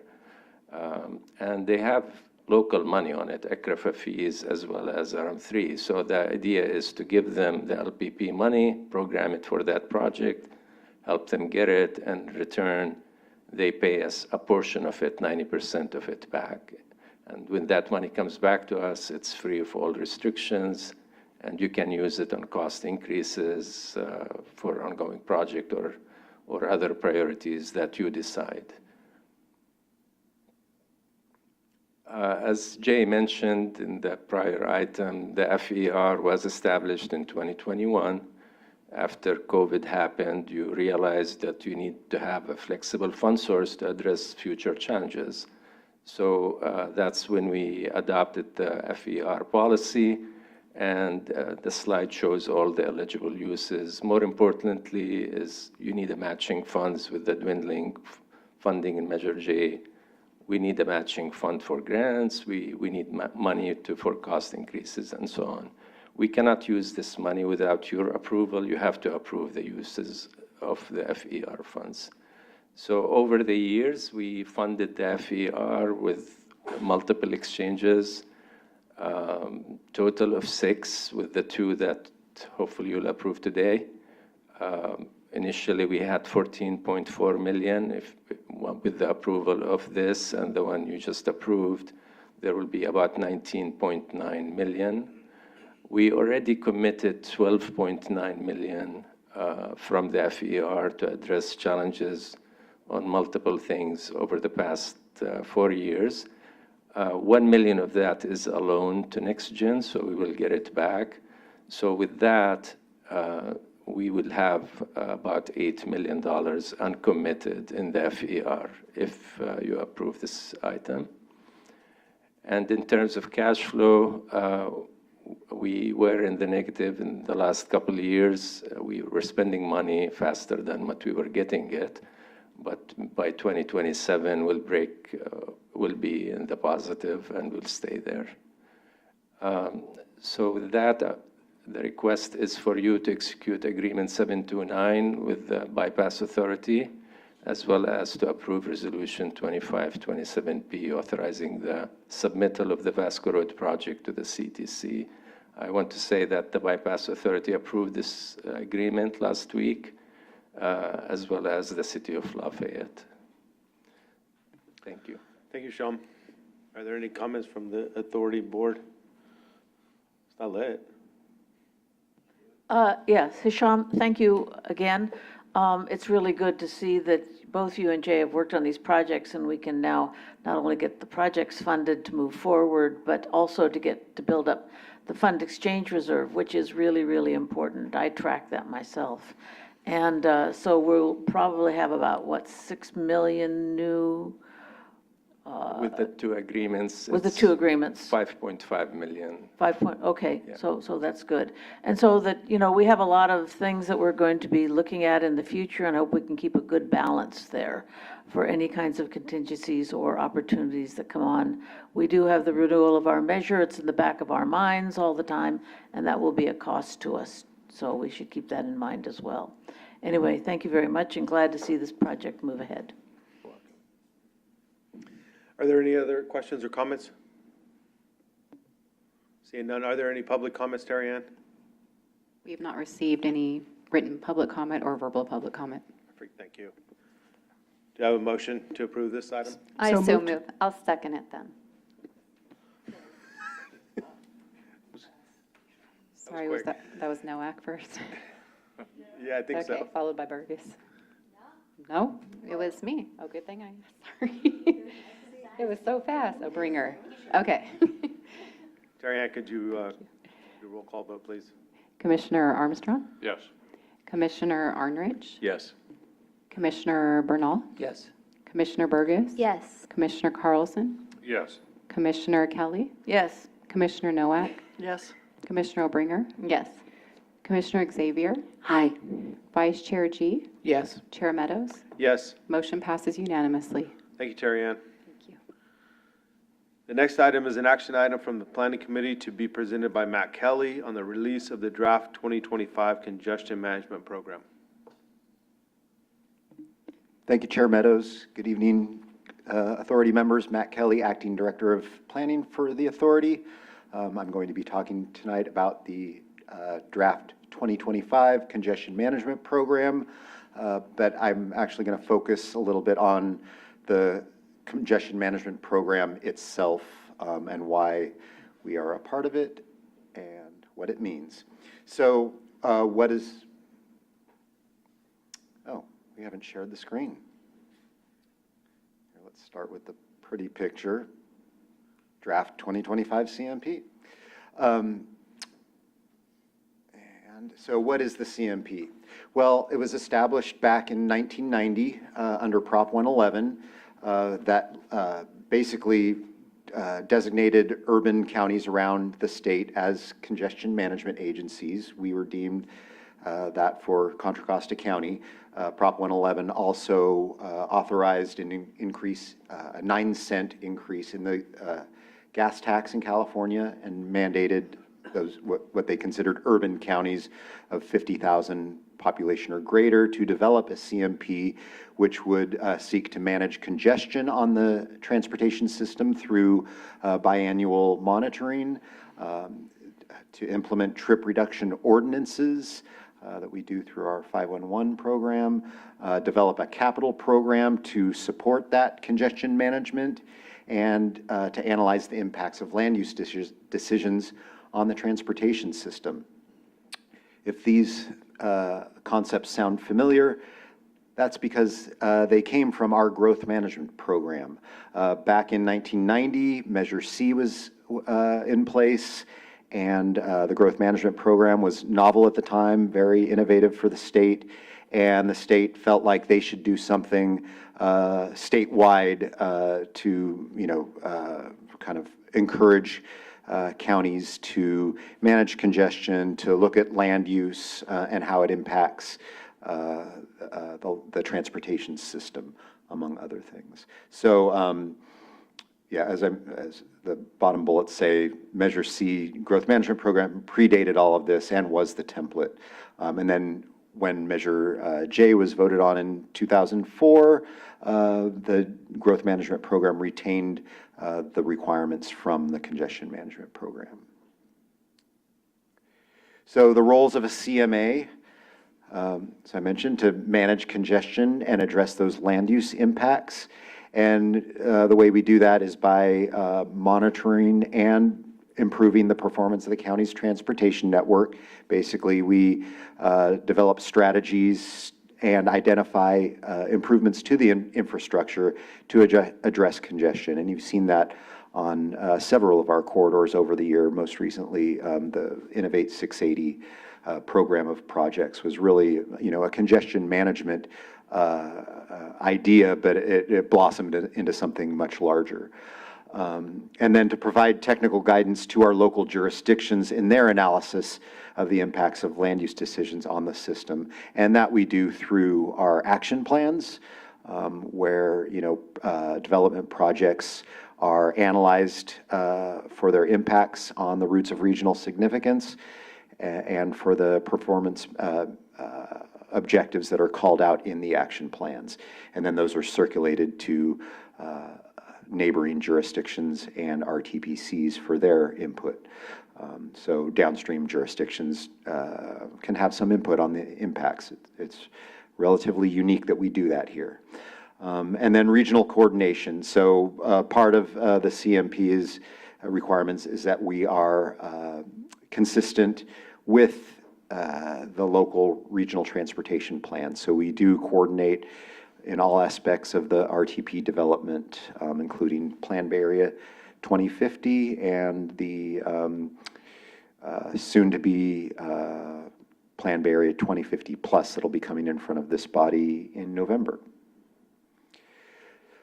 So what does the Congestion Management Agency do for you, our local jurisdictions? We annually bill our local jurisdictions for their CMA dues, and that may get questioned when it comes across your desks. We want to make sure you know what the authority is doing for you as part of our CMA role. And so I've listed several things. This is not an exhaustive list, but probably things that you know about that we support the county and local jurisdictions on. I'll just I'll just go through the list so you have an idea. 511 Contra Costa, that's that transportation demand management element that was called out in the CMP, and that we require all jurisdictions to participate in. We also require that they all have a local TDM ordinance. Of course, there's the countywide transportation plan, the countywide bike and ped plan, Vision Zero guidance for local jurisdictions, the OBAG and Safe Routes to Schools grant programs that most have received funding from, our smart signals development, which is impacting the entire county right now, 300 and some odd locations around the county. Our SB 743 support to local jurisdictions to make sure they are successfully implementing the new SEQA rules around VMT locally. We provide lots of technical support and guidance there. Our countywide broadband plan, the EV readiness plan, the upcoming emergency evacuation planning, plus the data dashboards, grant funding support. We're doing a lot, but it's not all obvious, so we want to make sure that you know what we're doing to support local jurisdictions in our CMA role. And this slide really just points out that connection between the CMP and the growth management program. So for the CMP, we're required to establish level of service standards and monitor the state highways and arterials. We do that through our, as I mentioned, through the action plan routes of regional significance, part of the CTP. We are required to establish performance measures to evaluate current and future performance of the system. Once again, we do that through the action plans. We are required to develop a CIP. That is a subset of our CTP, a comprehensive project list. We are required to develop a program to analyze the impacts of land use decisions, as I mentioned, on the system. We do that through the GMP process, as I mentioned, through the action plans. And then a travel demand element that promotes alternatives to the single occupant vehicle. And as I mentioned, the GMP does require that all jurisdictions have a TSM or TDM ordinance in place. So that is background on the CMP, why we are a CMA, and what it means to the agency and to the county and our partner agencies. So fast forward to 2025, we are updating the CMP as required every 2 years. This year is a technical update because we last updated it in 2023, and usually major updates revolve around a new RTP being adopted. Because we're between RTPs right now, MTC has let us know through their guidance that this should be a technical update just to address changes in the last 2 years. So we continue to be consistent with Plan Bay Area 2050. The next CMP will incorporate 2050 Plus and Transit Plus. As part of this CMP, we monitored the entire CMP network in the spring. We will be publishing those results in the fall and making all of those intersection counts.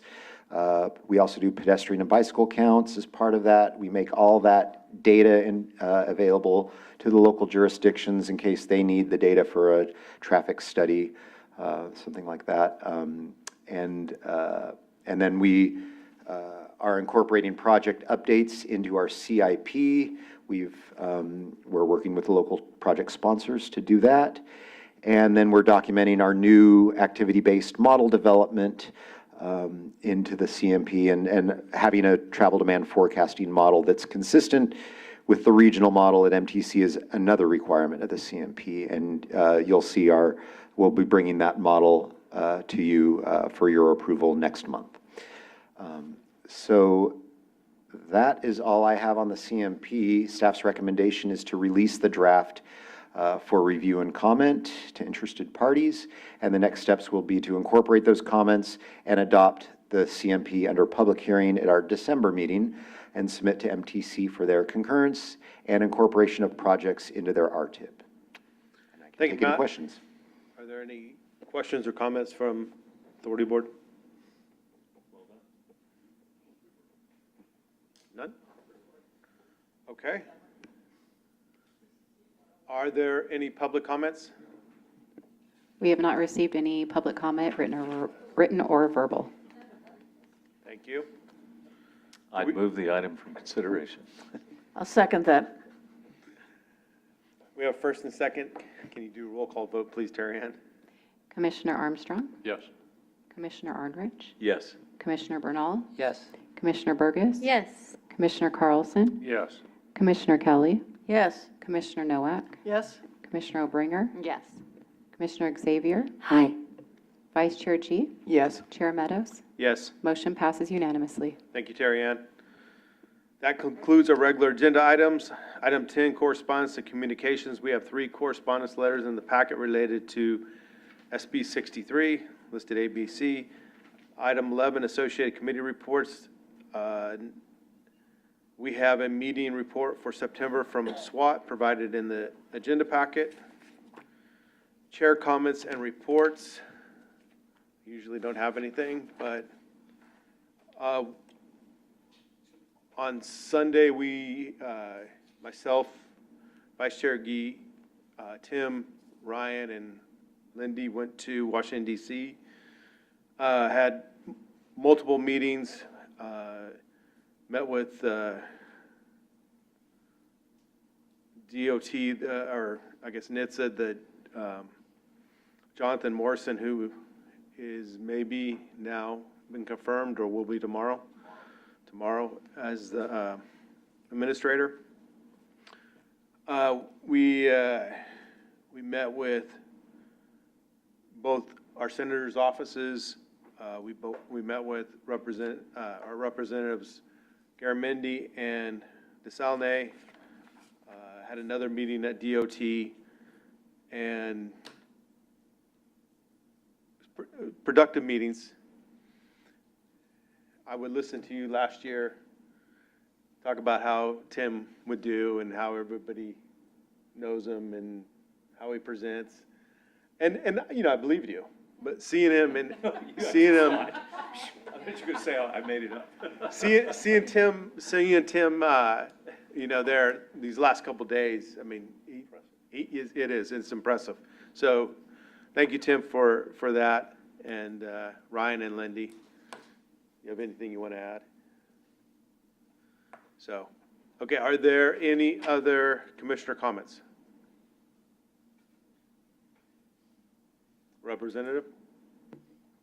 There's a lot of talk going around on the TOC policy by MTC, which is our next thing. I know. Yeah, I know. I just wanted to let people know, I met with, and some of the planning staff from MTC met with EBLC today and staff to talk about where things stand right now.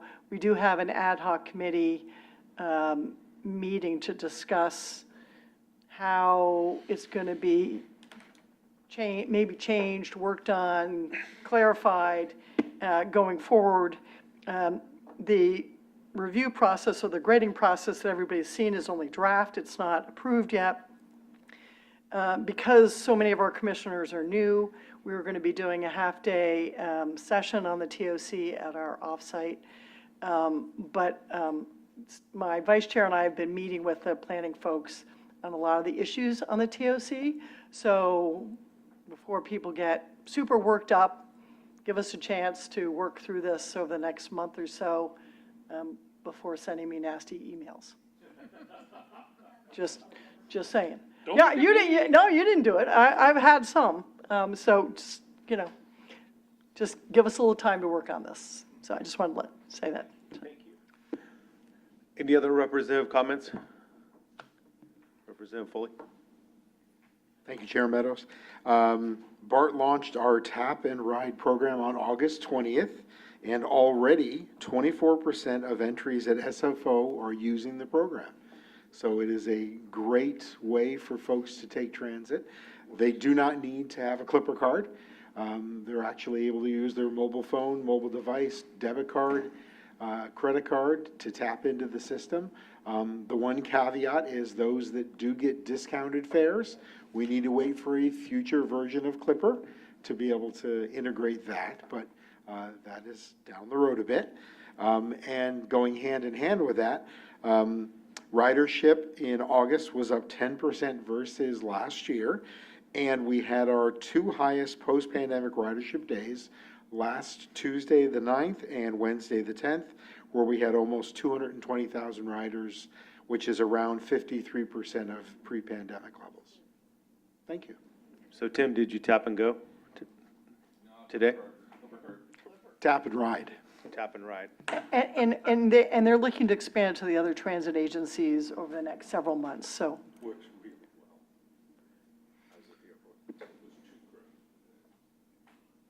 It's never too crowded. Any other comments from representatives? Executive staff comments, do you have anything, Tim? Yeah, thank you, Chair Meadows. I always have something. Hey, remember what time And we got up this so, morning, if Tim? you'll just indulge me for a few minutes, I really want to thank Chair Meadows and Vice Chair G. We had a great time in DC. It's really because of all of you that we have this great support to do what we do at staff, and I'm supported by an amazing team. And it's really fun to go to DC and talk about all the great things that we're doing here at Contra Costa Transportation Authority. And it's a reflection of all the teamwork that's done between the board and the staff, and really appreciate the support, in terms of us doing those things. Just a few updates on the DC trip. I think one of the things that we learned is we are out in front, 100%. Everything that this administration is looking at, we align with. And I'll give you a few examples. The meeting with NHTSA, National Highway Traffic Safety Administration, and Jonathan Morrison, the unconfirmed NHTSA administrator, which hopefully it's going to be bipartisan. So all signs say he's going to get confirmed tomorrow. It's bipartisan. So, but he came from Apple Car, and he's right out of here at San Jose, and he's very in alignment, with autonomous vehicles. And I will say that in the last 5 months, we've seen NHTSA make more moves in this space than we have in the last 5 years. They have 4 pillars. Their first pillar is really around streamlining exemptions, and I'll give you an example. One is, for several years now, when we imported the Easy Mile shuttle in the United States, we do it through a Box 7 process. When we were doing and trying to permit the local motor shuttle, it's a domestically made vehicle, and there was no way to permit it unless we actually shipped it to Canada and brought it back through other borders through Box 7. That was the only way to get it into the States. And so we've been asking for that exemption for almost 5 years now, and this administration has already made that change. They did it like this, like literally overnight. They have streamlined all the SGO reporting, which is all the data reporting that the OEMs need to do. And then in terms of, they've already submitted an RFI, and then last week they submitted a notice of proposed rulemaking to update federal vehicle motor safety standards to reflect autonomous vehicles and purpose-built vehicles, because as you know, some of the vehicles do not have steering wheels, and that needs to be reflected in the safety standards. Because as of today, you have to get an exemption if you don't have a steering wheel, because it's required in every vehicle based on federal vehicle motor safety standards. So, so with that, they have 4 pillars: streamline exemptions. They're looking at federal preemption to address the patchwork of state legislation. The third thing is they're looking at updating FEMSS, and then they're also looking at core competencies. They are directly looking at our automated driving system grant. The automated driving system grant has been collecting really key data over the last 2 years that's going to directly impact rulemaking at the federal level, which is really exciting. And the team has been meeting with NHTSA regularly over the past several months to help support that. And so the automated driving system grant, like the one that's probably of most interest is the one that we did with County Connection, because May Mobility was really, there's 2 things there. One, we did the workforce development piece with labor and ATU, and then 2, the data collection piece. Ridership was like a second or tertiary goal to the overall grant. It was all about collecting data. It's all about getting the technology out on the roads and collecting that data out on the roads and making sure it's there to support rulemaking. So we created a system that's unprecedented in the United States, where we collect data directly out of that May Mobility vehicle, 35 data points in real time in a dashboard, visualized, and then UC Berkeley is going to turn it into a safety assessment framework that NHTSA is going to use. And so that just demonstrates like our leadership in this space, and all eyes are really pointed on us. When we had our meeting with NHTSA, it was not just the administrator, it was the executive director, the chief counsel, and the person in charge of rulemaking and everything. So, and the reason why I'm sharing this is because this administration is, every meeting that we've gone in DC, it was all about autonomous vehicles. Like, that's what it was all about. Like, it was all about technology. So like, in the office of the secretary, when we met with OST and Secretary Duffy, their 4 priorities were safety, and safety comes in different ways. It was mainly around safety and security inside the vehicle. How do we use technology to make safety and security inside the vehicle better, using cameras and sensors and personal safety, right? And then the other part is how do we use technology to improve safety outside of the vehicle? So like smart signals and like better detection for bicycles and pedestrians, automated enforcement, all these types of things. How are we, it was all about, every single of these principles are based on technology. It was like, how are we leveraging technology to improve safety? The second priority, and this is truly, I'm doing this right smack in order. The second priority was basically birth rates. Like growth of families in your area, in your community was a priority. And what they want to do is make sure that the transportation system that you're building is going to address continually growth in families. And we looked it up. And Contra Costa County has the fastest growing families in the Bay Area, believe it or not. So we checked that box. So, and then the third priority was build it. So basically go out and deliver and build and get things on the road. And so they looked at ADS of like, you guys are already doing it. You already got autonomous vehicles on the street. You're already doing it. We're going to prioritize you for funding. And then the fourth one was economic development. And you all know this has been a high priority for us. And we talked a lot about it at the board workshop in the spring, economic development. How are we leveraging the transportation system to create more economic development, looking at new business models, looking at like incremental tax financing, like looking at P3 models. The Glideways project, that project was asked about the most out of everything that we presented because it's P3, it's technology, it's innovative. It essentially aligns and checks the box of everything that they're looking to do with this administration. So all of those things are, and so when we did, our pitch, because we're there reintroducing CCTA to this administration, we were just hitting these things left and right as we were going through this, And then the other thing that we kind of pitched was our reauthorization principles, because that's a big, the TNI, the chair of the TNI committee, Sam Graves, they want to have a draft reauthorization proposal done by the end of the year. And so our 4 reauthorization principles that we were discussing was mainly making sure that CCTA and local agencies continue to be eligible for all funding, so doing these direct allocations and not have to go through Caltrans. The second one was focused on streamlining of federal funds. The reauthorization is going to very much be more formula than competitive grants, and so that means more money will be going into OBAG, and so we're trying to really advocate to make sure those formula funds get directly into the community. And then the third one was really focused on workforce development, and I know we've already talked a lot about that tonight already. And we actually proposed language to create a task force around workforce development and technologies. And DeSonia actually helped us submit that one. And then the fourth one was really focused around P3s and new business models and how to support that. So as you think about, we got this $1 million grant from Build America Bureau to look at innovative ways to finance a network of shared mobility hubs in the county. They are so excited about that project. It's super unique, unprecedented. They're saying if this works, it's going to be a model for the country. But the point to the P3 is there's got to be money on the back end to actually help deploy, the actual project to kind of align with their build it kind of principle. So it was a fantastic trip. I think it was we were very well represented, and we had some great conversations with our members. And so thank you, Chair Meadows and Vice Chair G, for taking the time and spending it with us and talking about CCTA. A couple quick updates. I know that took longer than I expected. So the one thing, it's in the Executive Director's report, but I just want to, I do feel like I need to report this out. So I was invited by the Governor's Office of Land, Climate, and Innovation, formerly the Office of Planning and Research. So the Cabinet Secretary, Caltrans, NASA, CCTA, drone automation robotics technologies called DART in Monterey Bay.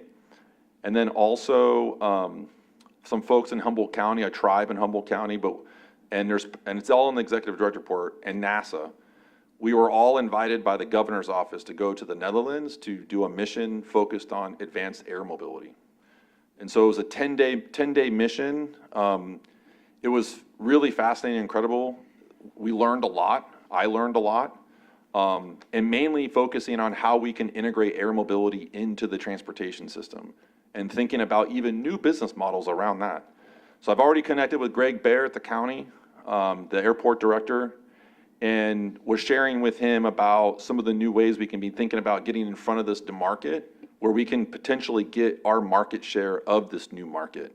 So like, for example, when we actually plan out the airspace and plan out vertiports in Contra Costa County, and we do that advanced planning, there's actually a landing fee that would be required by FAA regulations for them to land on these vertiports, and we can actually use those landing fees as another revenue source to be able to pay for the air traffic management as well as the construction of these vertiports in the future. So when I was sharing that with Greg, he was very excited about it, because he even said, he's like, that vision is way out in front in terms of getting our market share on this new technology.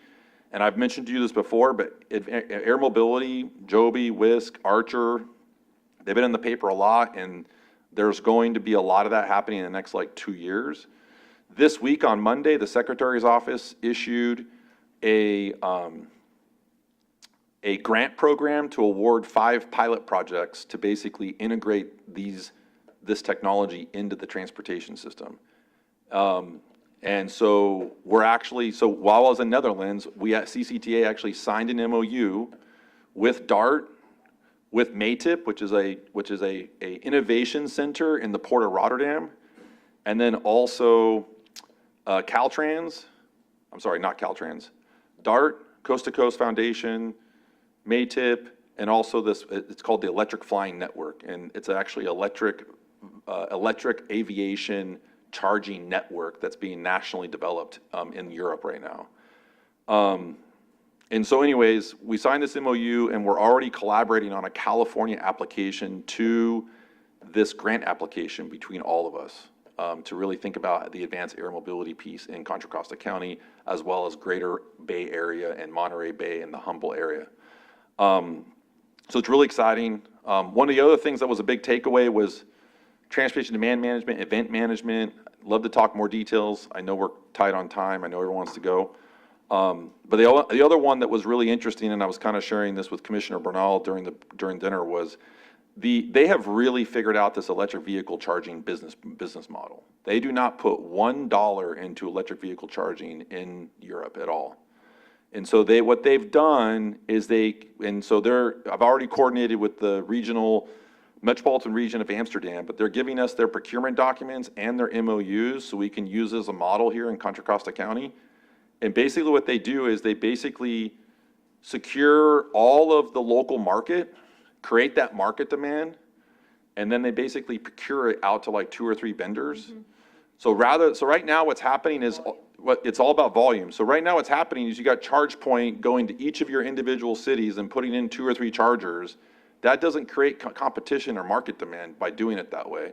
And what they've done is through the province of North Holland, they've basically said, we're going to procure 2 or 3 vendors for the entire province of North Holland, thereby creating that market demand. So that way they're saying, okay, if you bid on this, you're going to get access to 1,200 locations, right? Versus just 2 or 3 that they're trying to cut a deal with in some local jurisdiction.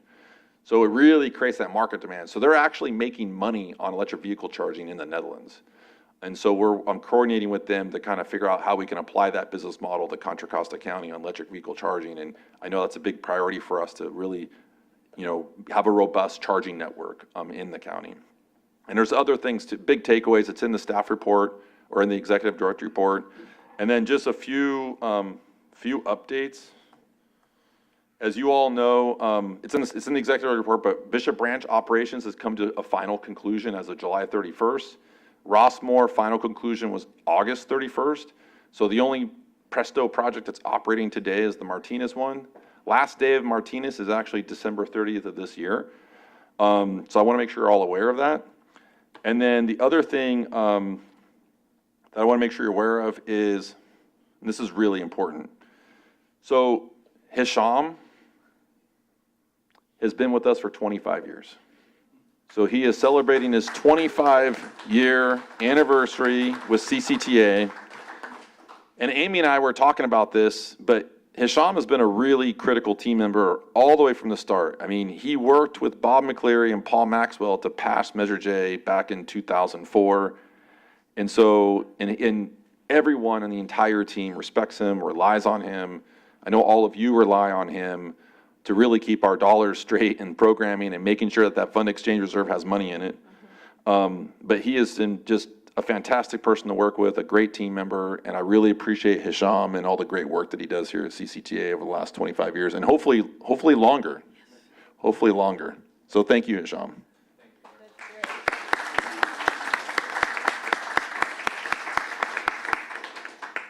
Lastly, Mayor's Conference is in Martinez on October 2nd. Ride Presto when you're there.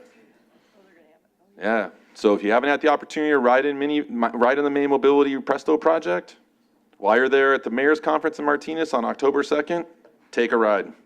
Thank you. Thank you, Tim. Item 13, calendar. The calendars are included in the agenda packet. Item 14 is adjournment. That concludes our meeting. We will now adjourn this meeting in honor and memory of past ex officio Representative H.E. Christian Peoples. This meeting is adjourned at 8:06 p.m. It's amazing.